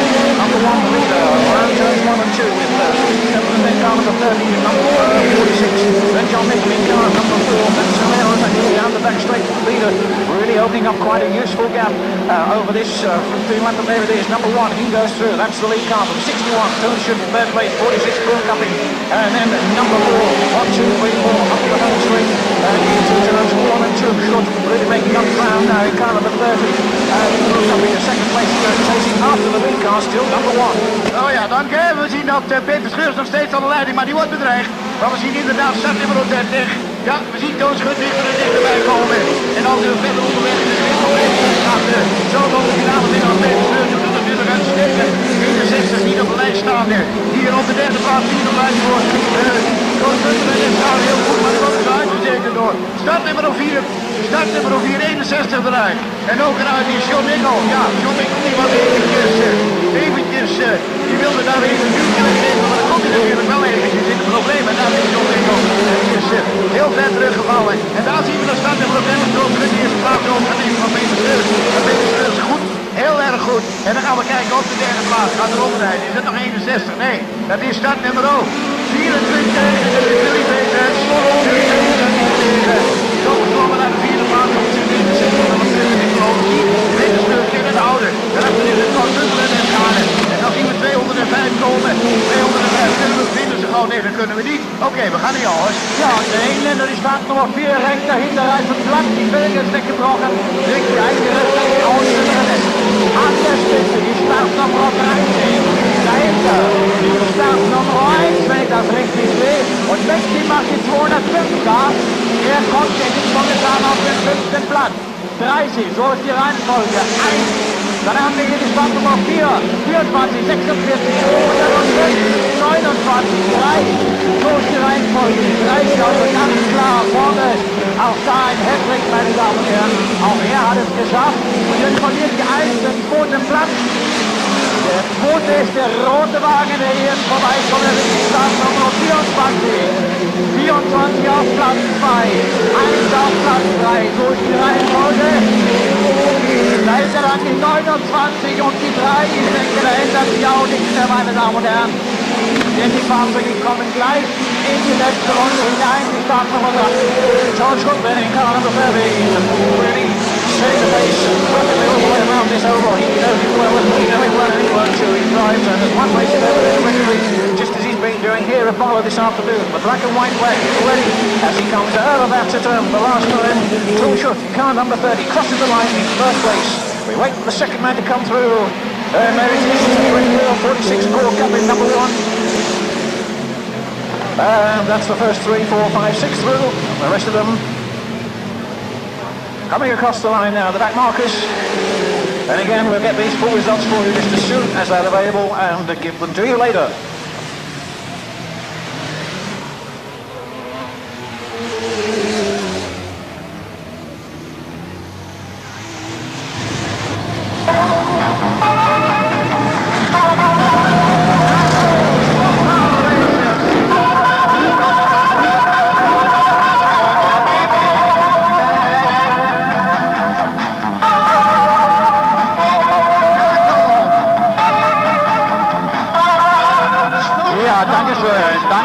Dankeschön, Radio Jansen.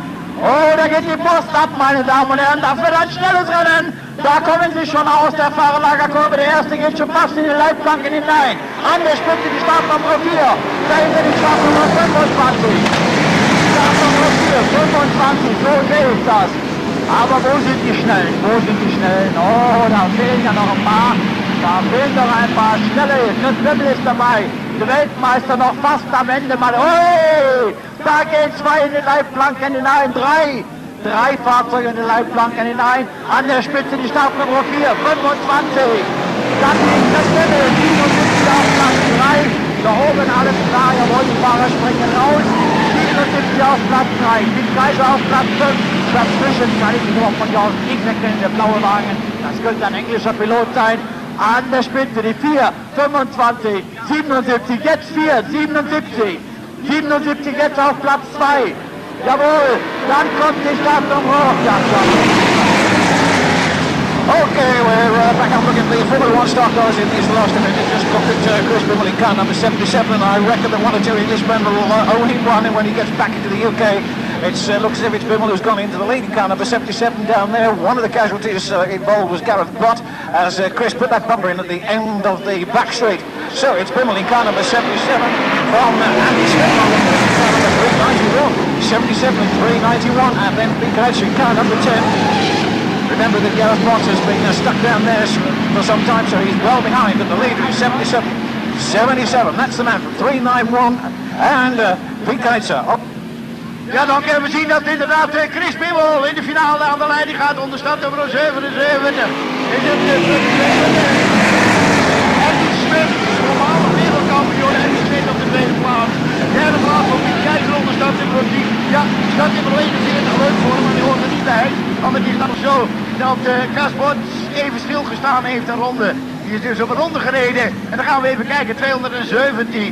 En dat is natuurlijk niemand minder dan Piet Valming. Piet Valming in Engeland, 207. Hij zit op de vierde plaats. Maar het is Stok. Die aan de leiding gaat, het is Andy Smith. En Engeland op de tweede plaats. Kijk er op de derde. Vierde plaats is voor startnummer 217. Maar het is Piet Valming in Engeland. Vijfde plaats is nog steeds voor startnummer 4. En dat is natuurlijk heel erg goed, want dit is onder Friet Slaghekken. Maar zal hij dat kunnen houden, want Paardenkoper is in de buurt. En dan gaat hij al hoor. Ja, dat is net zo naar het rond, gewoon naar die 217 graden.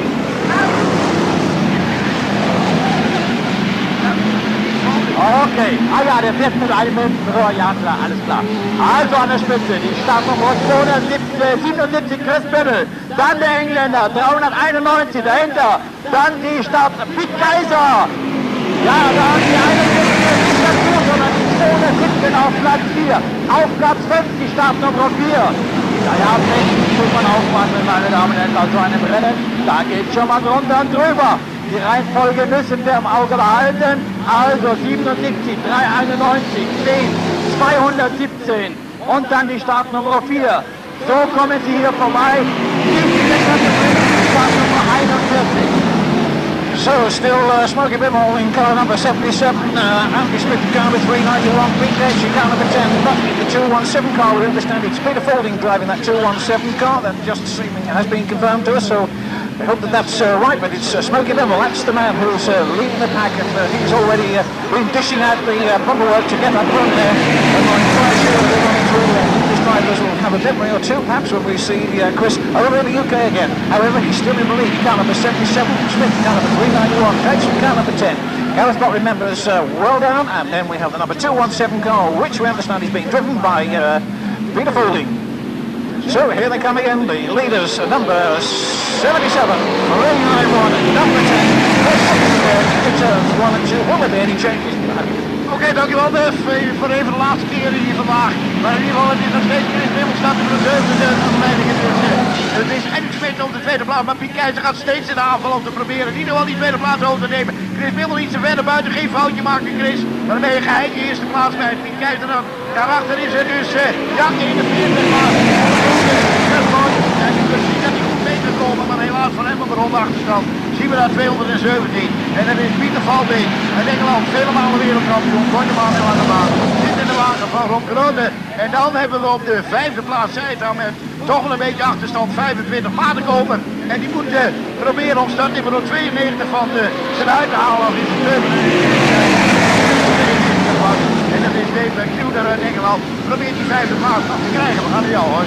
Ja, die rijden Vogel unverändert, 77, 391, 10, 217, 25, so ist die Rundenzahl, meine Damen und Herren, so ist die Reihenfolge.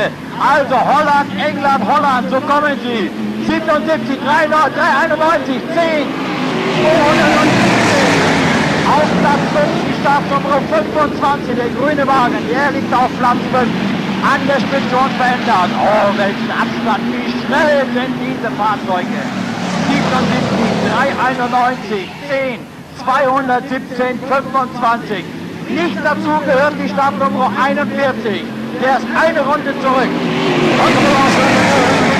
Number 77, we're being pressured by the man immediately behind him. Let's see if there's any chances, and they go down the back straight for what could be the last time, 77, 391. Bekijk in car number 10 and then 217. The car driven by Peter Folding, but it doesn't look as if Smith's going to get close enough on that turn. And as they come out of the bend, the fourth bend for the last time, and along the straight, it's going to be Folding, car number 77 from 391 and number 10. What a finish, 217, and the rest, well, they're some way behind. So war der Einlauf und das war das Ende der Veranstaltung, meine Damen und Herren. 77, 391, 10, 217, 25. Wir wünschen Ihnen namens der NACO,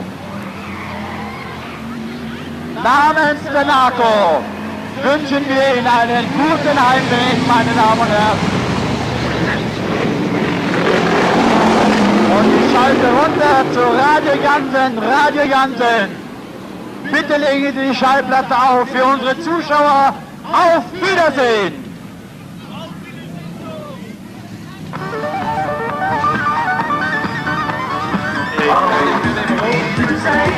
Ja, dank u wel. Ja, hier hebben wij een grandioos winnaar, terwijl u natuurlijk hier al rustig op weg gaat naar huis. Willen wij toch Chris Bimmel nog gaan feliciteren natuurlijk. Eerst en al. Ja, we zien je heel graag. Ook voor mij, Chris. Ik heb wel een interview natuurlijk. En daar ben ik nog blij mee. Het heeft lang geduurd voor je weer een finale wedstrijd of een maakswinnaar komt binnen eigenlijk. Hè. We zaten wel bij jou achter op een pumpetje. Ja, maar niet tweede worden, maar dat is altijd. Dat weet je natuurlijk niet. Nou, maar dat ken je wel, hè. En geen rook of niks. En vorige keer waren we hier kwijt hoor. En ik ken het eigenlijk niks meer, alleen maar rook.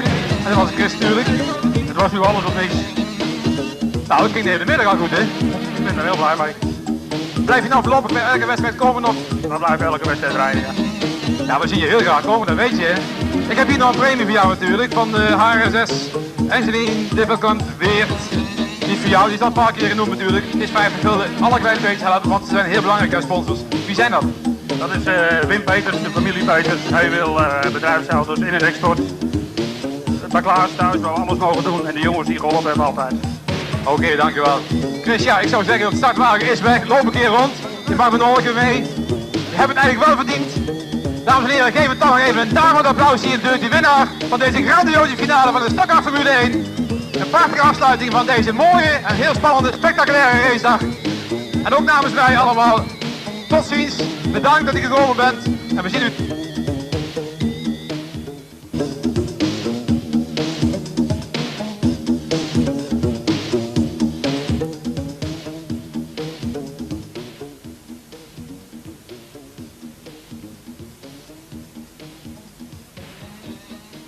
Die Zuschauer bitte hinter der Absperrung. Liebe Zuschauer, gehen Sie bitte hinter der Absperrung. Sie bekommen keinen Pfennig vor der Absperrung. Und der Start ist frei. Es geht über 15 Runden in der Hotdog-Klasse. Und da kommen Sie und gehen in die Werbepumpe hinein. Ja.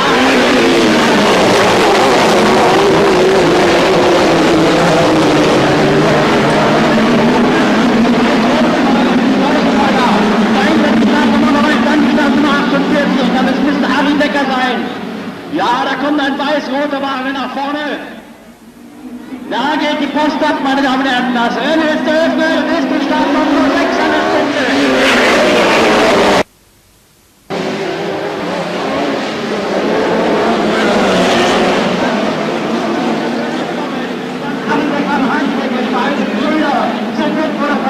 Der erste ist ausgeschieden. Ein Wagen mit 1600 Kubikzentimeter, Wolfsburg ist aus dem Rennen. Hier kommt die Spitze und ich gebe rüber den Ringer.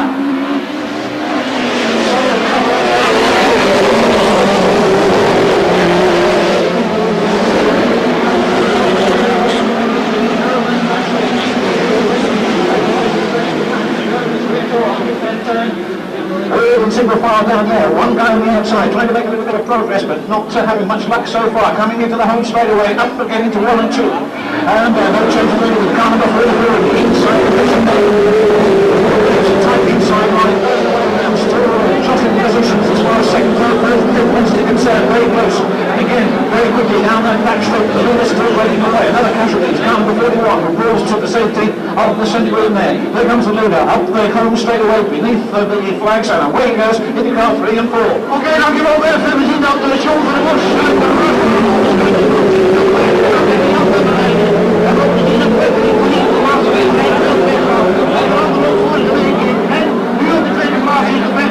Nummer 81, Harry Jonker en Bemmel. Daarachter zit de huidige wereldkampioen, start nummer 78, Alain van der Velde en Dittervoort. Daarachter komt Henk Peters uit Nijmegen, van Helen in de Export. En hij komt met de beide broertjes. En dan zijn het Hans en Arie Becker.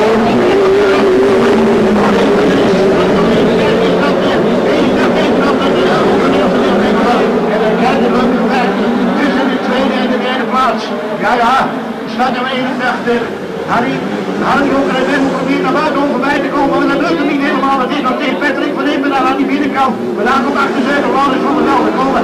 Arie Becker en hij krijgt het niet meer.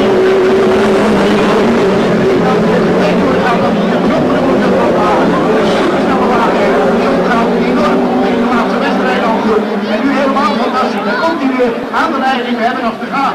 Nog 5 ronden als ze doorkomt. Op de helft van de wedstrijd gaat hij al. Ja, die staat dan wel 6 met een gewaltige Vorsprung. Dan aber der Kampf zwischen der 81 und der 44 und dann ist das der aber der hintere Weltmeister, Lauren von der Welt, der kommt da nicht raus aus diesem Meierpulver. Aber an der Spitze, da ist die Musik, die Startnummer 6. Er führt das Rennen ganz klar hier an. Dahinter der 81, dann der Mann aus Brüssel, Startnummer 44. Dahinter der Weltmeister, Lauren von der Welt. Dann der Startnummer 9, Arie Becker, Hans Becker, beide Brüder, ganz dicht nebeneinander. Und Lauren von der Welt kommt an den Brüsselwagen nicht vorbei, aber einen Vorsprung herausgebracht. Fast eine ganze kurvenlose Länge. Die Startnummer 6, der jetzt hier vorbeikommt und ich gehe wieder rüber zu meinen Kollegen. So car number 6 and still in lead, having broken away from the rest of the pack. That little battle they're going to get there has never been decided.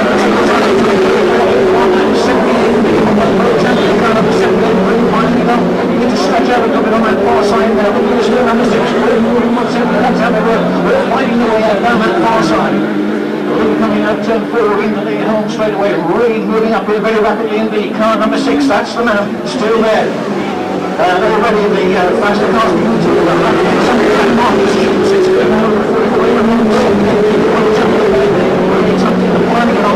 down that far side, still leading, breaking away, no one making any pressure. The distance between first and second places a little bit further down the field as you can turn 3 and 4 down there. One of the cars going very, very wide on the inside line, really making it up nicely. Up the hill straight through. Ja, dank we zien dat onze grootvader Arno er dichterbij komen. Deze losgereden van Bekijk van Impe en België komen uit Brussel. Staat er nog 44 moeten roepen nemen op dit moment de derde plaats. Koning, John van der Bos hier voorbij. Daar hebben we, ja, 81 Arno Jonker. Daar hebben we Bekijk van Impe. 78 dat zijn de mannen maar hier in het probleem. Ambtenaar, ik denk, waar is Arie? Arie heeft problemen.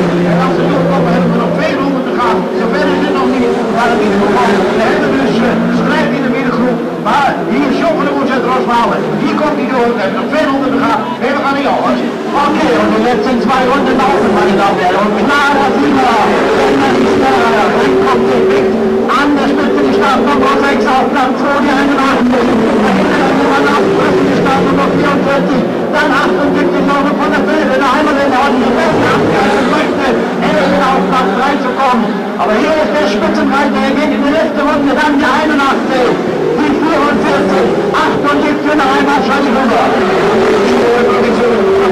This one with that man still moving rapidly down that far side. He can have a second look at the problem over the far side. My goodness me, what happened there? This way, probably finishing for the Reds go straight out. There's the checkered flag. He goes down. Number 6 crossing the line. He first blows Holmes up on the side, which probably looked after just a moment. Car still moving, so it looks as if it's already okay. We hebben gezien, dames en heren, dat dit de laatste ronde Arno Jonker even helemaal kwijt was. Langs op de baan kwam staan. Zijn tweede plaats daarmee verspeelde. Even de vangrails raakte. Ik weet niet of de beschadigingen heel erg zijn. Maar in ieder geval Arno Jonker die een keurige tweede plaats had. Goed mee kon komen. Goed uitzicht natuurlijk aan. Voor hetgene de volgende maand gaat gebeuren. Want daar rijden we natuurlijk op 22 september. De wereldkampioenschappen van de hot rods. Dan bent u natuurlijk weer van harte welkom. Met alle internationale klassen. Ook dan is de standaardklasse er weer bij. Harm Jonker daar in de problemen. Wat er gebeurde zeker niet lekker band vastlopen. Daar in ieder geval een ingestelde wagen was. Tussen daar even de vangrails en het was over en uitgegeven de uitzending. Ja, dankjewel. Ja, wij gaan natuurlijk de winnaar van de eerste maand van de Hot feliciteren. Een grandioze winnaar. Dat wordt van straks voor het WK in Waanwaard. Op 22 september gaan we staan. Om de luidsprekers te laten staan.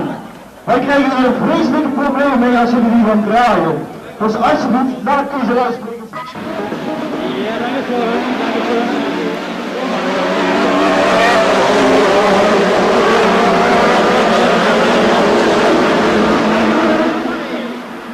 120, dann die 9. Daneben, da hat er aber Glück gehabt. Das sah ganz böse aus. Da haben sie aber Glück gehabt. Und der Wagen mit 1600 Kubikzentimetern momentan auf Platz 3. Dann die beiden Brüder, Ari Decker und Hans Decker. So ist ja die Reihenfolge an der Spitze, aber jetzt kommt die Startnummer 9. Startnummer 9 kommt als erster, dann die 120, die 4, die 48, 47.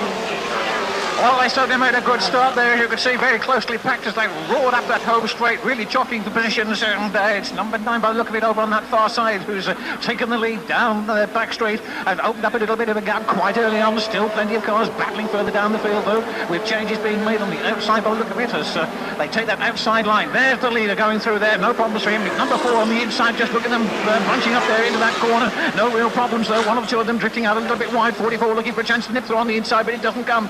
He's still looking as he goes down that far side, and just look at the thing. 3, 2, 3, 4 and 5 close, and 44 once again moving onto the inside in an effort to get close to the front of the back. He moves up in fact into the third position by holding a tight line all the way around 3 and 4 and coming back into the home straight. Okay. Ja, de Henk Peters uit Nijmegen die gelijk naar de start de kop genomen heeft en er niet op de voorsprong. Of die kan houden moeten we even kijken, want we zien daar Hans en Arie. Onder startnummer 48 en 49, Hans en Arie Dekker zien we lekker daar. Maar we zien daar ook weer Patrick van Impe naar voren. Op dit moment op de derde plaats gaat daar in de aanval. Is het Arie of Hans die daar op die tweede plaats zit? We zullen even moeten wachten tot de heren hier doorkomen. Maar het is Henk Peters uit Nijmegen die grandioos aan de leiding gaat. Het is Hans Dekker op de tweede plaats, Arie Dekker op de derde plaats. We zien achter de Laurens van der Velde dit ervoor naar voren komt. En natuurlijk ook de man die zo pech heeft gehad in de eerste manche. Die werd even aangeraakt, hoorden we nu. Harm Jonker die kreeg even een patch van een van de deelnemers. En vandaar dat hij in de vangrails ging. Maar op dit moment is hij weer vol in de strijd. Maar kijk eens, Henk Peters, die gaat daar grandioos aan de leiding. En als hij de kopje erbij houdt, dan kan die eerste inderdaad die tweede mans gaan winnen. Dan komen de heren en we gaan naar jou, Horst. Ja, Henk Peters, meine Damen und Herren, auch unter Konter, sagt ich, aber die beiden Brüder, Arie Decker und Hans Decker auf Platz 2 und 3. Dann der Mann aus Belgien mit der Startnummer 44, kommt aus Brüssel. Dahinter 78, Lauren von der Velde. Aber außen sehe ich die 81 kommen. Dieser braun-weiße oder gelb-weiße Wagen, die beiden kämpfen nebeneinander. Lauren von der Velde und die Startnummer 81. Und die 9 muss sehen, dass er wegkommt, denn die beiden Brüder, so peu à peu, kommen sie näher heran. Still the number 9 car in the lead, quite a commanding lead too at this stage in the proceedings. He comes around that turn once again, right up this very fast home straightaway. No problems at all for him, although it looks as if the second mandate might just be getting a little bit closer now in this second half of this race. Number 48, 47 and 44, the first, second, third and fourth cars, certainly second, third and fourth quite close as they go down that far side. Number 9, that's the man in the lead, but that gap might well be closing just a little bit each time round, particularly there on the corners. It looks as if maybe a little bit of ground is being lost by the leader, and then he perhaps opens it up again. But yes, that gap is closing between first and second positions, there's no doubt about that, so keep your eyes on those two. We're into the second half of this event with car number 9 in the lead from cars 48, 47 and 44. Second, third and fourth still very close, and the leader really under pressure all the way, despite what appears to be a reasonable gap between those two. It could change at any time, just one little slip or error, and we should be having a change, no doubt. Watch them as they come. Ja, dankjewel. We zien dat Henk Peters toch in de problemen komt van de beide broertjes. En met name Hans Dekker, die daar heel dicht op de bumper komt van Henk Peters. En dat geldt ook voor Arie Dekker. Buitenom Patrick van Impen. En we hebben ook gezien dat Harm Jonker dichterbij komt. Heeft zich losgereden. Van achter zeven Laurens van der Velde. En dan gaan we eens even kijken, want we zien dat John van der Bos, de winnaar van de eerste mars, problemen heeft. Rijdt helemaal hier achteraan te toeren. En de eerste mars winnen en dan de tweede mars op de ronde worden gereden. Maar Henk Peters die krijgt problemen, want Hans Dekker die gaat nu in de aanval. En we zien dat Patrick van Impen zich daartussen gedrongen heeft, tussen de beide broertjes. Maar we zien ook dat Harm Jonker, de huidige kampioen van Nederland onder startnummer 81, dat hij dichter en dichterbij komt. We hebben als de heren doorkomen nog 4 ronden te gaan. En ik denk dat we in deze klasse inderdaad een close finish krijgen. U weet dat we het... Hoi. En we zagen dat Hans hem helemaal kwijt was. U weet dat we de volgende maand, 22 september, hier de wereldkampioenschap hebben in deze klasse, Horst. Ja, jetzt wird's eng, meine Damen und Herren. Ganz eng für die Startnummer 9. Denn Hans Decker, Arie Decker, technischer Defekt. Ja, er fällt zurück. Einer der beiden Brüder fällt zurück, meine Damen und Herren. Und die 81 kommt näher an den Mann aus Brüssel, an den Belgier ran. An der Spitze immer noch die Startnummer 9. Dann ist es Hans Decker mit der Startnummer 48 auf Platz 2. 44 auf Platz 3. 81 auf Platz 5. Was ist mit Lauren von der Velde los? Die Startnummer 78. Der Weltmeister, er kommt diesmal nicht zum Zug. Wer wird dieses Rennen gewinnen? Ist es Arie Decker, die 48 oder die Startnummer 9? So it's still close up front, as you can see, with cars number 9 and 48, and that 48 car once again taking that outside line around that top turn, and well, he might make it, and he's done it, he's through there by the look of it. Car number 48 made the break beautifully on the top turn, moved into first place and goes down the far side with car number 9 in pursuit, and those two breaking away from the rest of the pack with car number 44 in that third position, still moving rapidly down that far side and into 3 and 4 coming into the home straight away. We had that change last time round, and this has been a humdinger of a race as they come up the home straight, and there we go, car number 48 and number 9 in first and second places with those two have opened up a gap now between second and third position. Still in that third position is car number 44. Round they go, still close to the third and fourth, but the pressure on and certainly on all the way around for the man who's leading the pack, car number 48.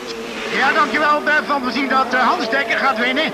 Hans Dekker die zich daar net er voorbij heeft kunnen frommelen. Hans Dekker gaat de eerste worden. Henk Peters tweede en Patrick van Impen op de derde plaats. En dat betekent dat wij als winnaar kunnen opschrijven 48 Hans Dekker. Tweede plaats was voor startnummer 9 of 19 Henk Peters uit Nijmegen. En de derde plaats was voor 44 Patrick van Impen. En ik denk dat broertje Arie Dekker problemen kreeg met de banden. Dat hij begon behoorlijk te glijden in de bochten. En om risico te voorkomen is hij natuurlijk een beetje gas terug gaan nemen. Ja, Laurens van der Velde kwam er niet bij, Harm Jonker.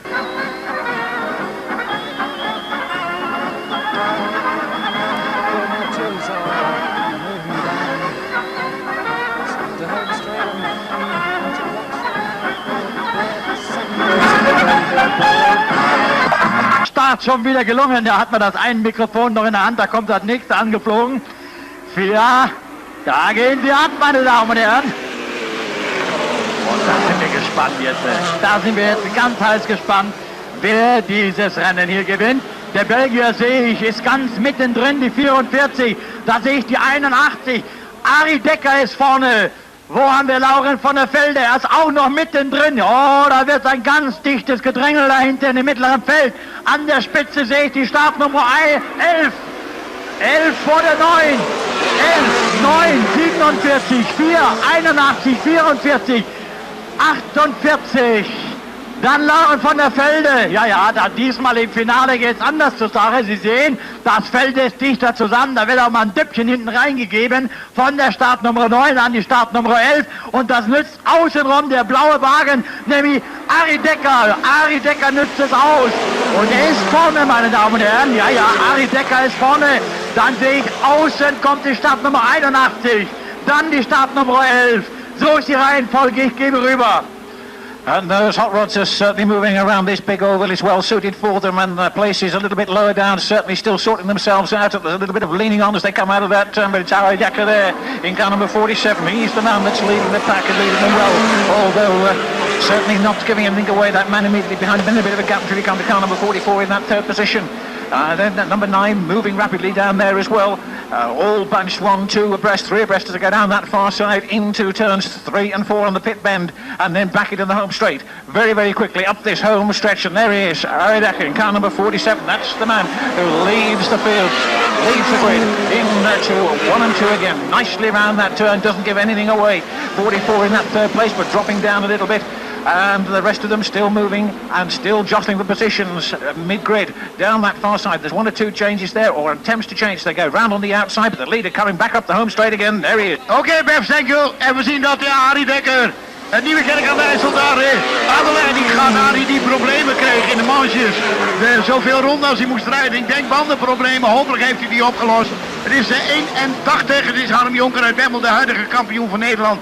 Die daar op die tweede plaats heel vlak in de buurt zit. En dat geldt natuurlijk ook voor startnummer 44. En dat is Patrick van Imp uit Brussel. Hans Dekker op de 4e plaats. Daar komt 78 Laurens van der Velde.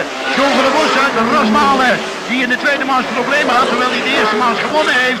Zien we dat daar, even kijken, Karel Nederman is teruggezakt onder startnummer 11. We zien dat ook geldt voor Henk Peters. Ja, Ron Snoek met zijn 1600 motor kan natuurlijk niet bijkomen. Alex Janssen sluiterij en 120 Tony Klein kan het hele hoge tempo helaas ook niet helemaal bijhouden. Maar het is nog steeds Arie Dekker.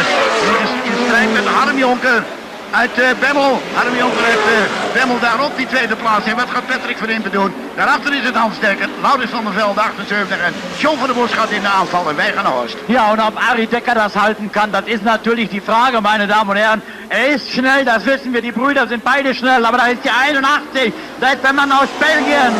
Dann kommt aber auch die 78, dieser blau-weiße Wagen, Lauren von der Velde, der momentan auf der 5. Position liegt. Auch er ist es gewohnt, vorne unter den ersten 3 dabei zu sein. Dann haben wir ein zweites Pult von 5 Fahrzeugen. Ausscheiden tut die 120. Dieser Wagen geht aus dem Rennen raus. Der Kampf an der Spitze bleibt zwischen der Startnummer 48, 81, dahinter die 44. Dann haben wir die 47, 78, Laura von der Velde und die Schall rüber. And still over on that far side, the pressures are on first and second places, with that first place man being dogged all the way around and nothing being given, and the man in second place just waiting perhaps for an opportunity to nip through. 47 and 81 in first and second place is roaring up here with the number 44 car in third position, narrowing the distance on the first 2, but any kind of error by that lead car will certainly see a change. Not as yet though, because he's not put a wheel wrong, moving rapidly down there. No problems at all for him, although under that pressure, not really giving anything away. Keeps a tight inside line around 3 and 4, comes into the home straight away again. Still in the lead, goes out a little bit wide, comes underneath the starter's rostrum there, still in first place. Arie Dekker in car number 47, car number 81 in that second place. And look at this now, car number 44 moving right up on that second place man, and anything could happen with second and third places. So the leader tends then to open up a little bit of a gap as he goes down that far side, but 44, the man in third place, really pushing hard all the way. Oké, dankjewel. Arie Dekker nog steeds aan de leiding, maar we zien dat inderdaad Ja, Arie Dekker aan de leiding, maar we zien dat inderdaad Harm Jonker en Patrick van Impe dichter en dichterbij komen. We hebben nog 3 ronden te gaan, er kan nog van alles gebeuren. We zien dat Patrick van Impe in de aanval gaat om te proberen Harm Jonker daar nog te verschalken. De wagen is ook snel, de wagens zijn. Ik heb het idee, ja, nog 2 ronden te gaan, dankjewel Ted. Betekent dat ik heb het idee dat de wagen van Patrick van Impe toch een tikkeltje sneller is op het rechte eind als die van Harm Jonker. Maar we zien dat inderdaad, daar komt die Arie Dekker aan de leiding blijft. Maar ook Hans Dekker opgejaagd door 78. Laurens van der Velde komt dichter en dichterbij. Daarachter zit John van der Bos. Zou die nog iets goed kunnen maken? Zit er op die 6e plaats. Het is de finale. En als John niet bij de eerste 5 binnenkomt, dan zal hij vanavond geen beker meer naar huis kunnen nemen. Dan zullen we hem geen beker kunnen overhandigen in het restaurant vanavond na afloop. Horst. Ja, und an der Spitze, die letzte Runde, meine Damen und Herren, wird eingeläutet. Immer noch Arie Dekker. Arie Dekker ist in der letzten Runde, meine Damen und Herren. Dieser blau-rote Wagen, dahinter dann der Belgier. Der Belgier mit der 44 jetzt auf Platz 2. 81 auf Platz 3. 81 auf Platz 3, da jetzt kommt auch noch Hans Dekker dazu und Lauren von der Velde, aber die kommt da nicht raus, der Belgier versucht natürlich noch einmal Platz einzuholen, das schafft er nicht mehr, nein, 81, 48 und 78, so war der Einlauf, ja, ist schon interessant, meine Damen und Herren, aber Lauren von der Velde kam auf den 5. Platz.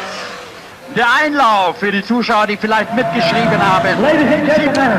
The pace car. 81, 48, 78, so war der Einlauf im ersten Finale.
Green flag goes down first time. Lots of cars on there, and these Formula 2s always look good in here. And there's one that looks good already because there's a loose wheel on the track. A loose wheel on the track.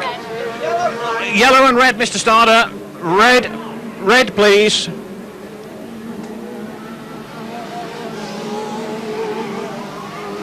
You'd be better doing a full restart of that.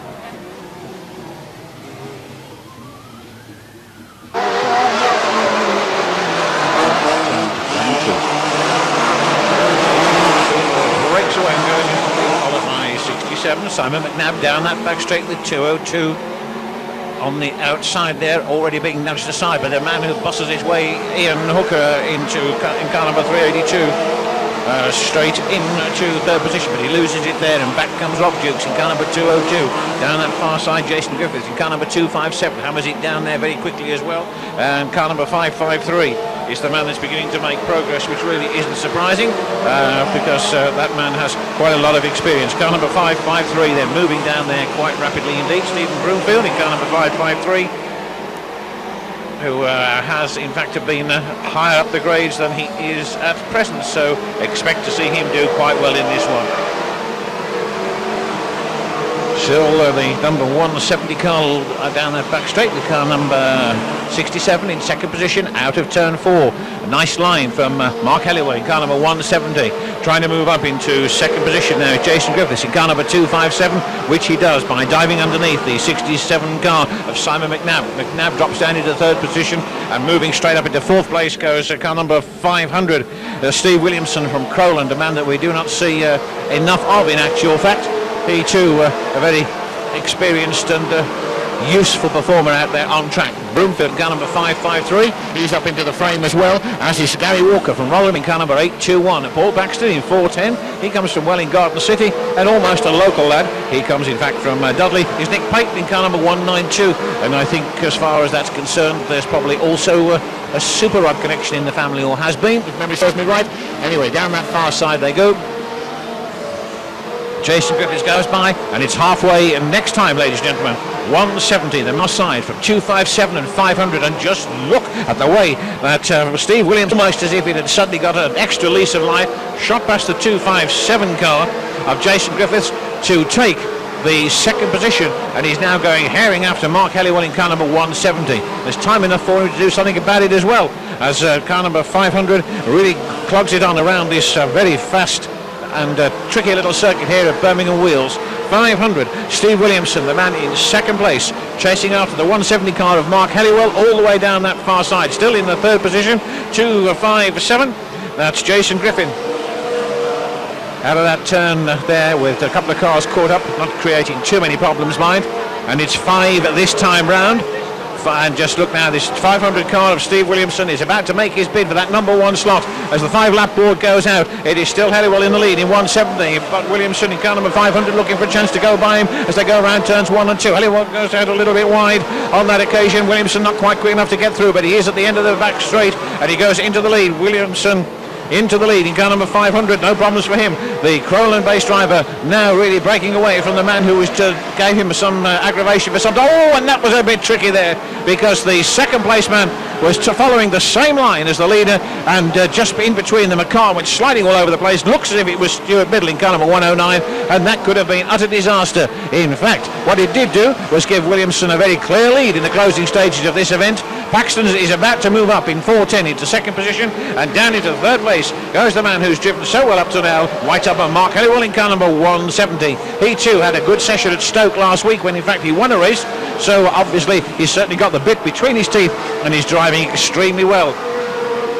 Williamson then in car number 500 as the time runs out, gets bulked by a back marker in the shape of Gary Hughes in car number 127, but doesn't slow him down too much. Paxton in pursuit in car number 410, but not enough time for Paul Paxton to do much about the gap between first and second places, only or unless the Williamson car is forced into any kind of error. That's highly unlikely. The checkered flag goes down. Williamson takes it in car number 500 with a very good drive from Paul Paxton, who worked hard for that second position in car number 410, and all credit to the man who looks as if he finished in third place, Mark Helliwell in car number 170.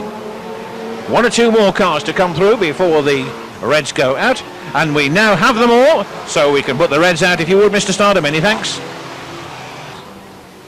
Race 2 comes to an end, and very quickly the race leader is confirmed, and the race winner rather is confirmed as Steve Williamson, number 500.